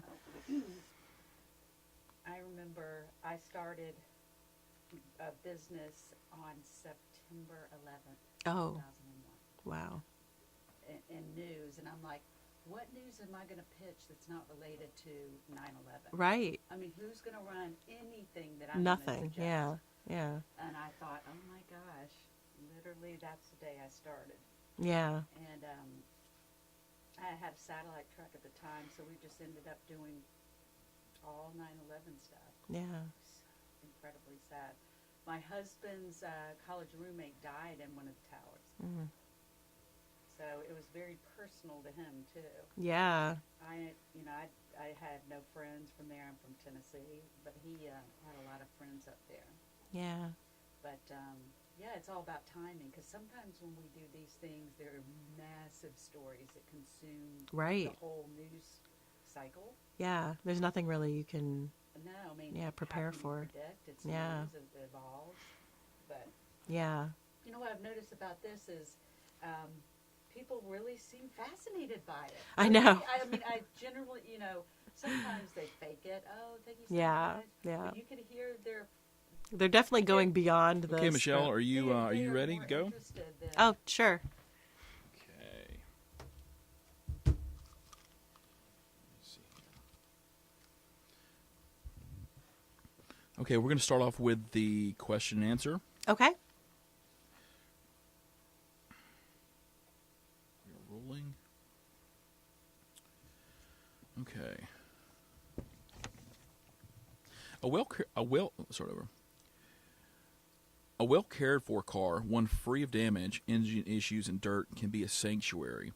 However, vehicles that are dirty, disorganized, or have a dashboard warning lights elicit strong negative emotions, make people feel like they're not in control, or make them want to avoid their vehicles altogether, according to a new biometric study by HCD Research for Jiffy Lube.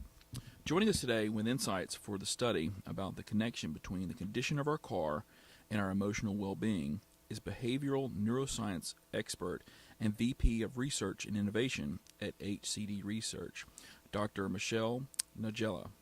Thank you for joining us today. Hi, thanks so much for having me.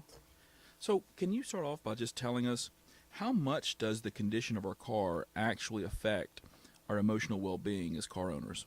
Sure. Surprisingly more than people might expect. This is a, one-of-a-kind, unique, novel way to study this by using neuroscience and psychology to understand how we react to different situations with our cars. And it is surprising to find that they really can affect your overall mental well-being a lot more than you might expect. So, for example, having different negative situations with your car, like having the indicator lights go off, telling you that something's wrong, or having, a very cluttered car, being stuck in traffic, getting a flat tire, all these things we know are negative experiences, but really thinking about how they affect you differently was something that was new and interesting to look at. So that's really interesting. So how does it actually affect you? Is there a connection between negative feelings about our car and how we feel about ourselves? Sure. So it was particularly interesting because in using neuroscience, we used EEG to measure the brain waves that people had as they were reacting to the different situations. And we did see that there was a lot more negative emotional response when people were reacting to situations within their car versus outside their car. And that's particularly interesting because if you start to think about it in terms of like that sanctuary space where you're spending all your time with your car, that personal space that you have, that when things invade in that space and create a negative situation, that actually affects you a lot more than things that are outside of your car. And that's particularly interesting when you think about your mental well-being and that personal space. And then taking that a step further, really thinking about things that you can do about it. So that agency that you might feel of feeling more in control or out of control. If you think about things that are outside of your control, it might be things like traffic, but things that you can control, such as, cleaning your car or maybe doing the preventative maintenance that, would prevent those indicator lights from coming on. Those are things that you can take action on, that you can be proactive about to de-stressing your life, that self-care for that mental well-being. That's so useful. Thank you so much for sharing all that. Can you share where can people go to find more information about what you shared with us today? Sure. So this study was sponsored by Jiffy Lube, so you can find more information and the full study at jiffylube.com. Thanks so much for your time today. Thank you. Okay, that's good. That was great. That's great. Perfect. Let me just start over. We're going to see if we can do. Okay, now we're going to do this again, except this time you would just introduce yourself. Okay. And and just share again. I'm here today to talk about and dive right into the points that you'd like to share. And okay. Then good out again is for more information. You can go to the so that'll be a good way to end it. So all right, whenever you're ready. Hi, my name is Michelle Nagella, PhD and expert in neuroscience and behavioral neuroscience. Sorry, can I start over? Yes. Okay. Hi, my name is Michelle Nagella, behavioral and neuroscience expert and lead researcher on a study sponsored by Jiffy Lube to look at how we react. I'm messing this up. Let's start that over. 1 second. Okay, whenever you're ready. Hi, my name is Michelle Nagella, VP and of, I'm really messing this up. I was doing so good all day.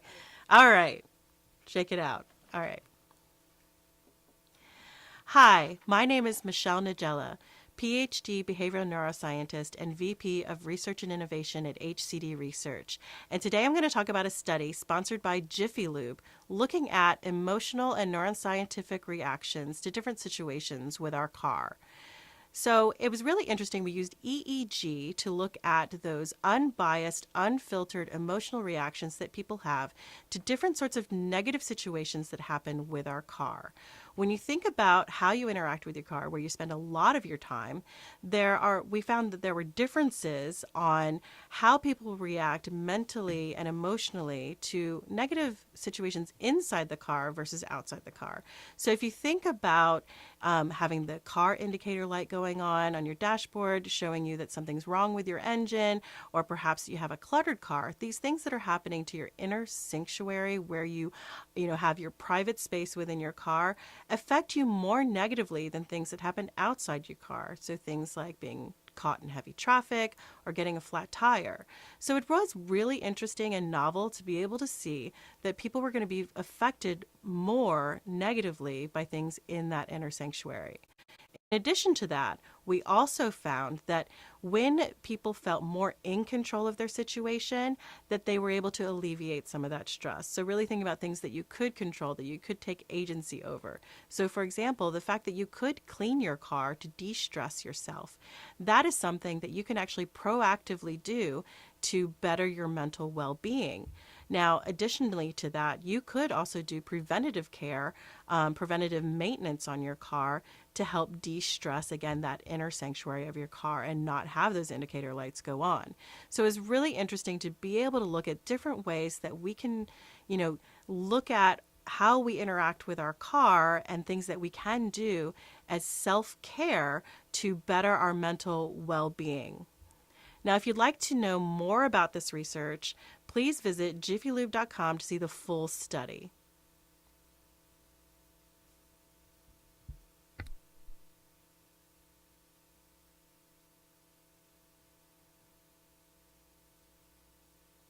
Okay, we're going to take a quick break. Well, not a quick break. We got, let's see, about 10 minutes? Yeah, about 10 minutes. So,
Actually, I got something better.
Yeah, right. Oh, I'm no more short.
Okay, thank you, sir.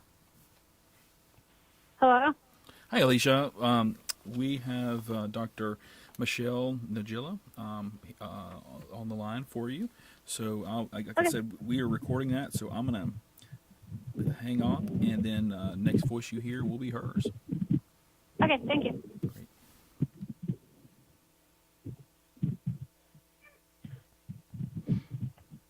Michelle? Yeah. This is speaking with Hi, Alicia. thanks so much for taking my call today. Hello. Hello, thanks so much for taking my call today. Yes, thanks for having me. I've got a few questions for you. Sure, fire away. How much does the condition of our car affect our emotional well-being as car owners?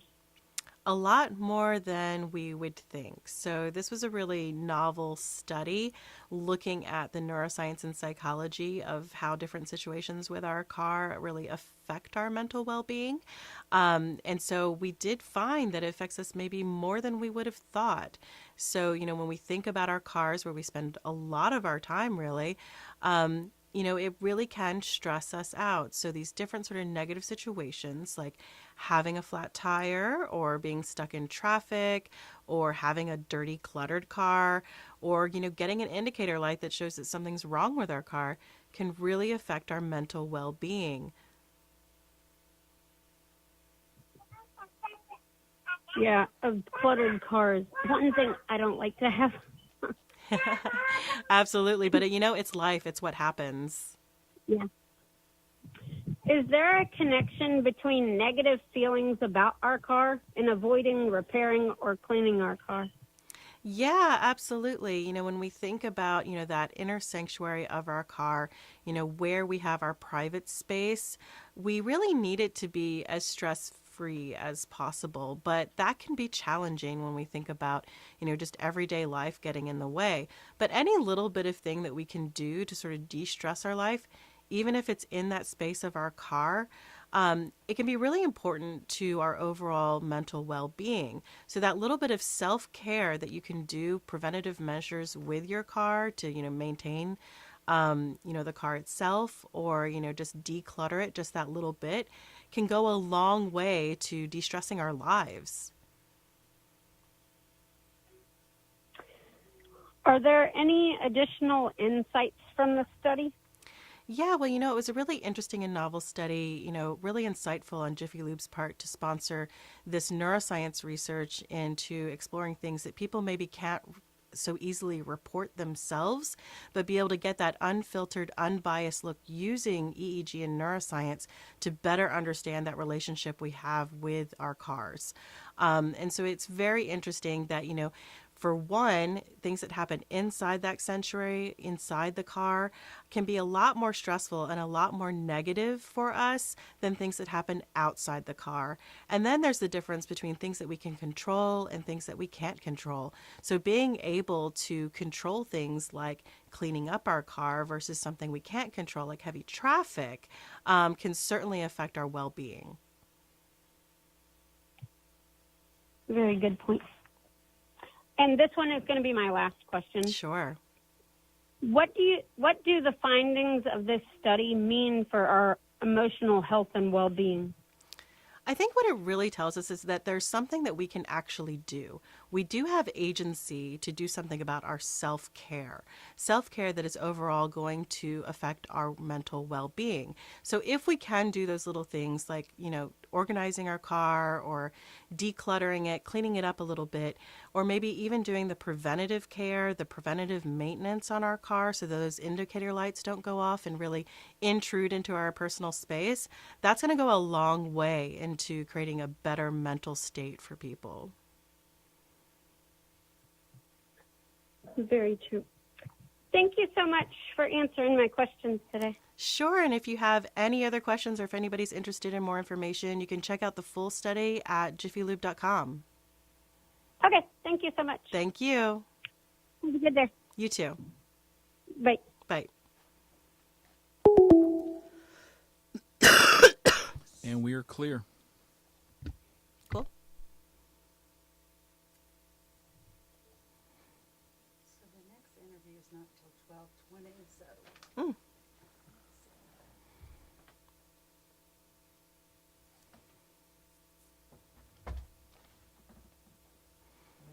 Do you mind if we scoot you over? Oh, a little bit? no. Are we So- going to do the whole? I'm impressed you remember both names. Oh, please. Clicked on there. I noticed, Michelle, that you sometimes look at Oh, do I? Claire when you're talking, so I want to put her close. Oh, I didn't even realize that. See, I didn't. Sorry. It's just that we've become best friends now. I know. No, it's only natural. It's incredibly unnatural to stare in one place. Yeah, I've been trying to, but it's like. I sympathize with you for sure. So, Especially when there's nothing there, Still you look at know. the camera, That's what I was just saying. don't look at me. I think we can pull up like a Target or just something Right, to right. look at for the next one. I think will be helpful. So just so I'm the void here, just still look up here. It's hard Yes, when I'm exactly. over there. Hey, we have about 10 minutes. They're going to do We'll do the. Welcome to the show. So we have about like 10 minutes. Do you want to, while you're sitting there, do like a quick? I'm going to. Sure. Do you want me to interview you in any way, or you just want to roll? I think I can probably just roll. What do you think? Yeah. I know you can. Okay. All right, so we'll get back in there and just I'll let you know when we're rolling, and you're just gonna Spew it out. Yeah. I'll just sit in here for a minute. Why don't you sit here? Oh, look at that. He's looking for a target to put on the screen. Because I keep looking at her. I know. It's literally the store target. I wonder if are you all talking back and forth at all? No. No. Okay.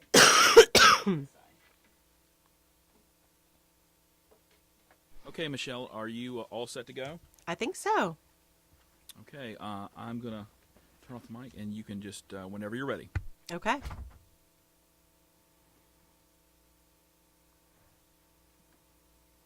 Hi, my name's Michelle Nigella, VP of Research and Innovation at HCD Research and PhD in Behavioral Neuroscience. And we're actually here today in Philadelphia doing a media tour to talk about the study we did with Jiffy Lube and Porter Novelli. This study was super fun and exciting, where we used neuroscience and psychology to look at how people react emotionally to different situations with their cars. You know, we spend a lot more time in the car than we really think about. And it is kind of like a private space for us. So really thinking about all that time that we spend in the car can have a huge impact on our overall mental well-being. So in looking at this, we looked at how people reacted to different situations involving their car. So it could be things like being in heavy traffic or getting a flat tire, having an indicator light come up on your dashboard saying something's wrong with your car, or just having a really dirty car, and seeing how these different situations impacted different people differently. And we found some interesting results. So, the first thing that really came up is that there was a huge difference between things that happened inside the car versus outside the car. And that's really interesting when you think about how the inside of the car is kind of like your safe space. It's your sanctuary from the world outside. And so being able to see that we were more negatively impacted by negative things that happened inside the car versus outside the car is really telling about how important our sanctuary and safe space is. And then really thinking about also the differences between things we have control over versus things we don't have control over. When we have more control over situations, for example, with a dirty car, we could actually just clean the car. Versus being in heavy traffic, there's literally nothing you can do about that. We saw huge differences in that in how people felt agency to be able to take control of their situation. So when we think about how we can go about measuring this sort of stuff, we used an EEG headset to be able to look at brain waves. This gives us an unbiased, unfiltered look at the brain activity that people have while they're experiencing a different situation. So this was a really interesting way to look at that negative emotional experience as well as engagement, and look at, different psychological tools to be able to see how in control people felt, for example, and some other emotional feelings that they may have had. So if you'd like to check out more about this information and this study, please check it out either on our website at hcdi.net or at jiffylube.com. And we're clear. Very good. I feel like that was the best one. That was incredible. Yeah, that was perfect. That was great.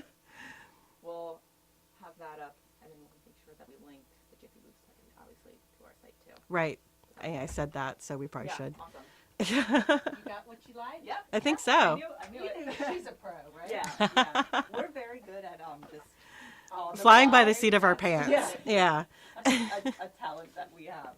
And I think the target helps. Yeah. It'll make me think. Awesome. Let's see. Do we have another break now, or? Okay, we are going next to Montgomery. It's a TV interview.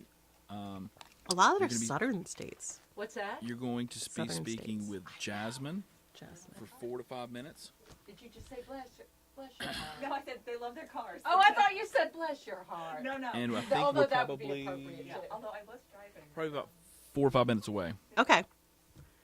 4 or 5 minutes. I was driving down this morning, and even more so than in New Jersey, which I feel like we are more stereotypical, pigeonholed into this, crazy drivers in Pennsylvania. Yeah, it's Philly. I thought that yesterday. Yeah. It was actually making me nervous. Yeah. Especially some of these roads.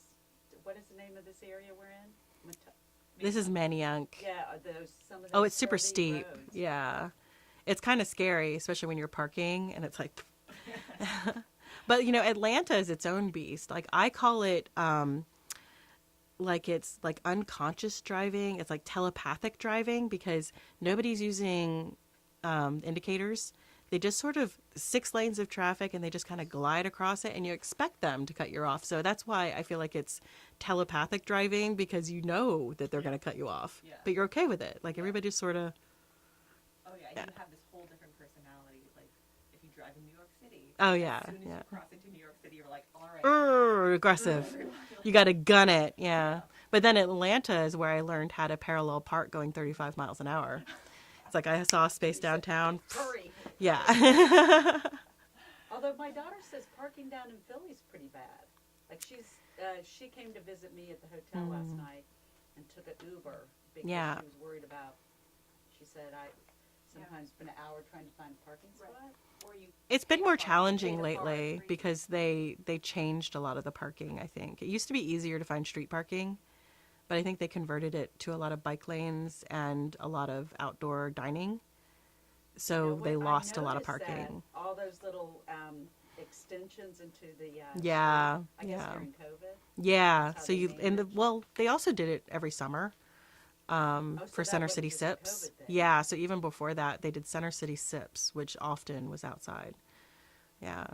I like those little places. Yeah. They're cute and they are charming. They often have light, the little cute lights in them. Yeah. Yeah. Yeah. They started doing that when they started doing Center City Sips. Yeah, but then you lost parking. Yeah. It's great if you don't have a car. I heard one story about the scooters being a problem. It's definitely a problem, in downtown Atlanta now. Those little green scooters are everywhere. I mean, it's convenient. It's nice that you don't have to take your car, but but then people are all over the place. Well, There's still rules. Just really out of control with the scooter. Yeah. There's something called the Beltline around Atlanta now, which has lots of bars and little. It's like a wide walkway, but the scooter people, sometimes tourists will come in and rent them, and they just aren't very good at driving them. Right. Fast. They're going fast, and you're walking, and I've heard that's happened even with, we have a lot of sort of like bikes, like the share bikes, and some of them are motorized, and it's similar. Riding a bike, like I used to always ride a bike in Center City, and it's a challenge. Yeah. Yeah. And I hear with the definitely the scooters that they are just like littered everywhere. People just leave them. They just are left. I don't know if they now have like designated parking areas. I do know in some cities you can only leave them in this specific area. Wow. They're everywhere because when someone's done with them, they just leave them wherever they are. Yeah. And that's a big issue for people that own, the stores. It's if you've got a client wanting to come in to get it's like clutter or whatever, that was one of the stories we heard. Yeah. We're learning a lot about different places around the country. Hey guys, hey Michelle, stand by. How do we stand say by. Our favorite deli meat? Bologna.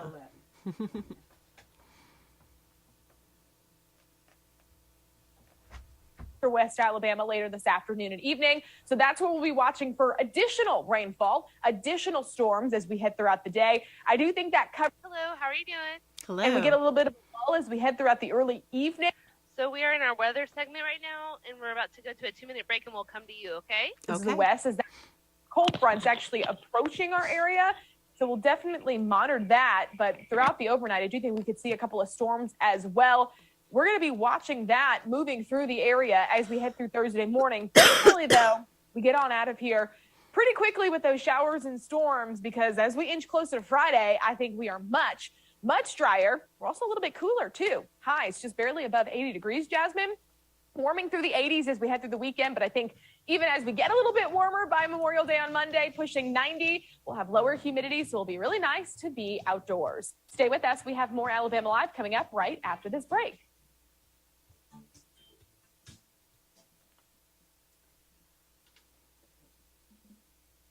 I did weather for a while. I was really bad at it too. Like I got hired to be a journalist, and they said we need someone that can do weekend weather. I was so bad. That's funny. I really am doing weird stuff. Hey, how are you? Hi. Can you pronounce your last name for me, please? Sure, it's Nigella. Nigella. Mm-hmm. I'll be honest, I would have never guessed. Me neither. Nigella? I was a Murphy before. Nigella. Nigella. Polish for All right, Sunday. Dr. Nigella will be coming to you in just a second.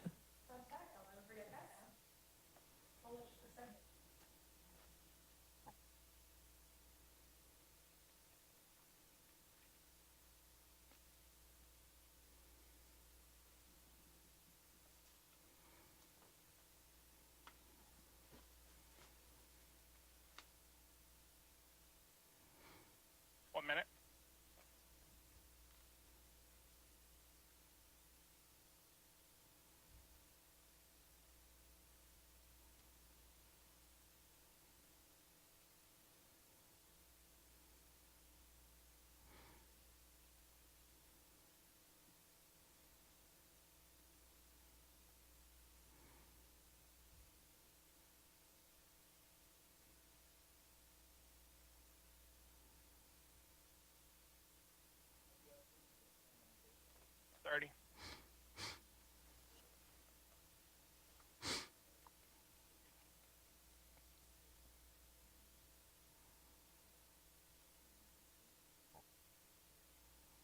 $15.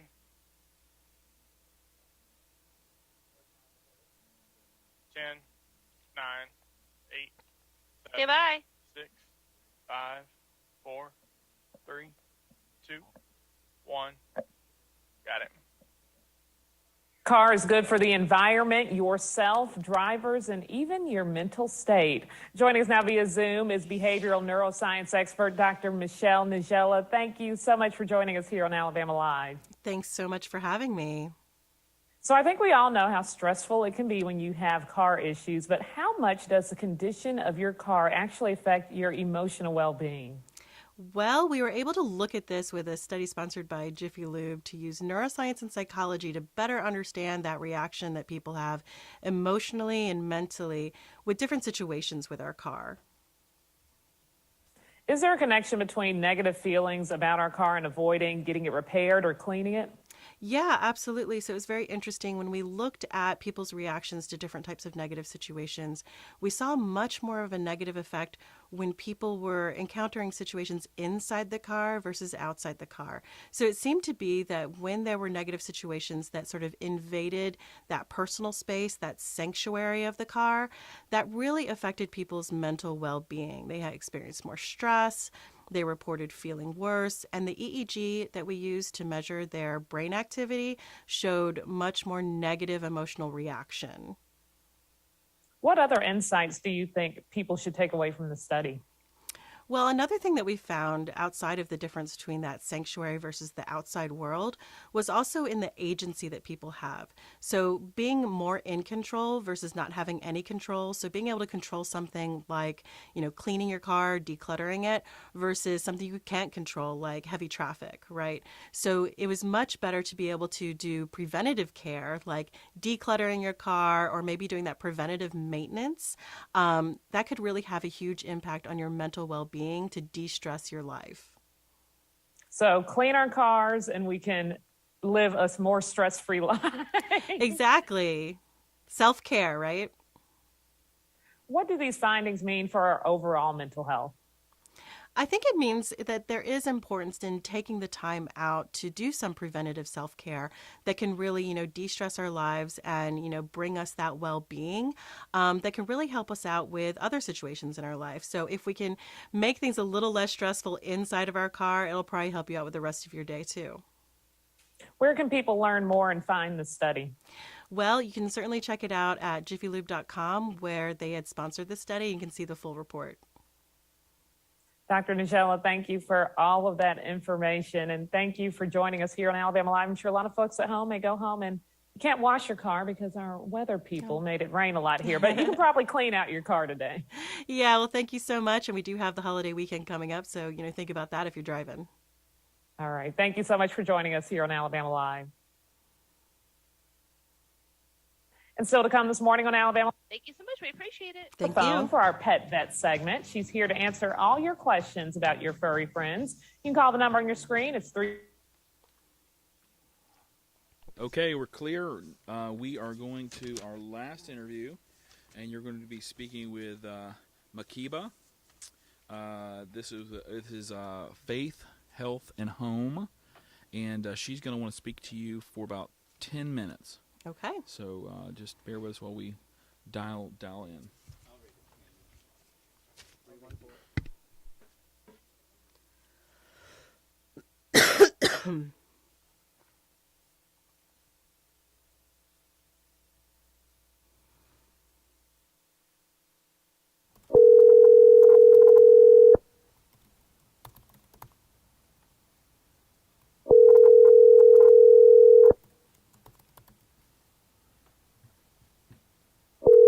The person whom you're trying to reach is currently unavailable.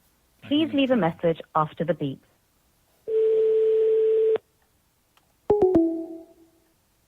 Again, 314-301. It's so it loaded. There you go. You can click that there. Click right there. Faith, Health, Home.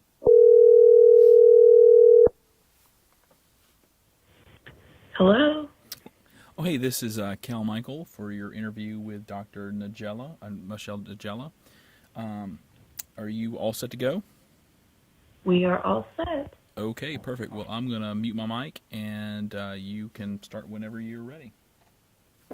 Okay, perfect. Thank you so much.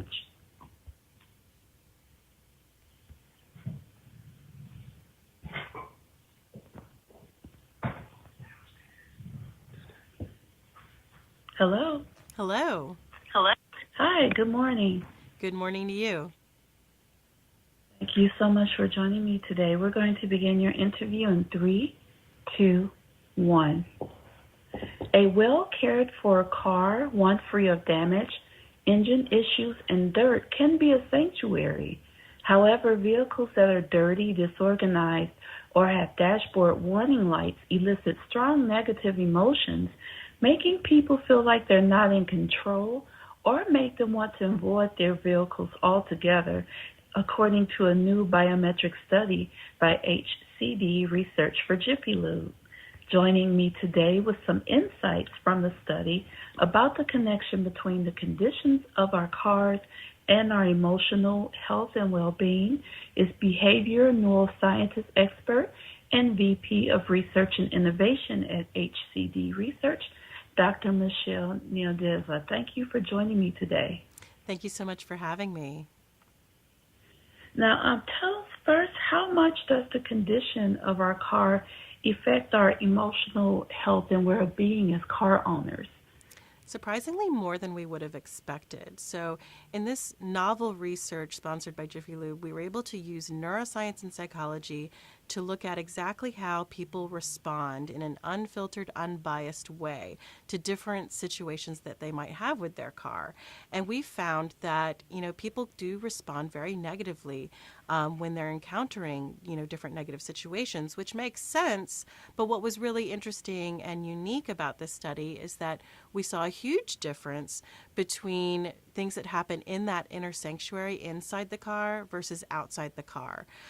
So if you think about dashboard indicator lights that are showing that something is going wrong with your engine perhaps, or that you have, maybe a more cluttered car or dirty car, those things that are sort of invading your personal space had a much greater negative impact than things that were happening outside the car. So things like, heavy traffic or getting a flat tire, they weren't as negatively impactful as things that happened inside your personal space. And I absolutely believe that. And thank you all so much for doing that study, because I know for a fact I'm fine until I see a check engine light indicator come on my dashboard. And then, as you said, your emotions completely change because you're worried, you're nervous as to what's about to happen, driving to where you're going. So thank you for bringing more awareness to that emotional state that changes when you see those indicators pop up while you're driving. Absolutely. Now we're talking about the connection between the negative feelings about our car, but let's talk about avoidance. Mm-hmm. We know sometimes those lights come on and we put them off and say, hey, we have time. But tell us how avoiding, repairing, or even cleaning out the car continually affects those negative feelings that we have. Sure. I think when you think about, self-care and, your personal well-being, a lot of times people bring up preventative care, going to your regular checkups and maybe taking time out for yourself to really, better your well-being and your mental health. But this really applies also when you think about your car. I mean, that's a place that people spend a lot of time, particularly when you think about, that inner sanctum, that, private space of your car where you're spending all that time. When you're negatively impacted there, when you're feeling more stressed out, it can certainly affect the way you react to different things throughout your day. So if there is something preventative that you can do to sort of better your mental well-being with your car, that preventative maintenance that's going to prevent, those dashboard lights lighting up, or just, keeping your car a little bit more organized or tidying it up here and there, that's going to go a long way in, your self-care with your self-car care, right? So really thinking about how being able to take agency and being more in control of those situations, that's something that you can do to better your mental health and well-being. Absolutely. And having that control of your car, like you said, just as your home, or your wardrobe, or how you take care of your body. All of that makes a big impact on the positive side of your emotional health and well-being. What else came out of the study? What other insights came from the study? Well, it really was an interesting look being able to use neuroscience and psychology. So being able to use EEG to look at those brainwave patterns, to see the negative emotional experiences that people were having where they couldn't self-report it, they couldn't tell you exactly how they feel. That was really novel and an interesting way to look at this. But I think some of those biggest insights really came from the difference of things that you can control and not control, and things that happen in your personal space versus things that are outside of that personal space. Those are really the biggest factors that we really, found to be so impactful on your mental health and well-being. Absolutely. From your expert opinion, your expert view, tell us, what does this study mean for our emotional health and well-being, as well as what advice do you have for people to, kind of steer clear of having those negative feelings and emotions come up when it comes to their vehicles? Yeah, I think that these are just little things that you can do to really improve upon your mental well-being. Being able to have a clean and organized car, it's not, something that cannot be done. It's something that you can do little bits at a time that can have a huge impact. Or being able to do that regular maintenance on your car, it's going to de-stress your life. And so those are really important measures that can be taken, little self-care items that you can do that can certainly have a big impact on just how you interact in your daily life, even outside of your car. Yes, indeed. And lastly, Doctor, tell us, where can people go for more information? What resources are available where people can go to find out more about the study findings, or just get any other tips and advice on how to keep their car, their sanctuary for their emotional health and well-being? Well, you can certainly find the full report at jiffylube.com to read more about the study and how things were done. And maybe even find some other tips on doing some preventative care for your car as well. Perfect. Great. And again, that website is jiffylube.com. Go there to find out how to do some things that you can do to prevent those check engine lights coming on, the oil light coming on, all of those lights that we dread seeing pop up on our dashboard when we start our cars to go to our destinations. And also for more information on the study and how you can continue to keep your car your sanctuary for your emotional and mental well-being and health. Thank you so much for joining me today, Doctor. It's been a pleasure. Thank you for sharing the insights of this study with us. Thank you so much for having me. Have a wonderful day. You as well.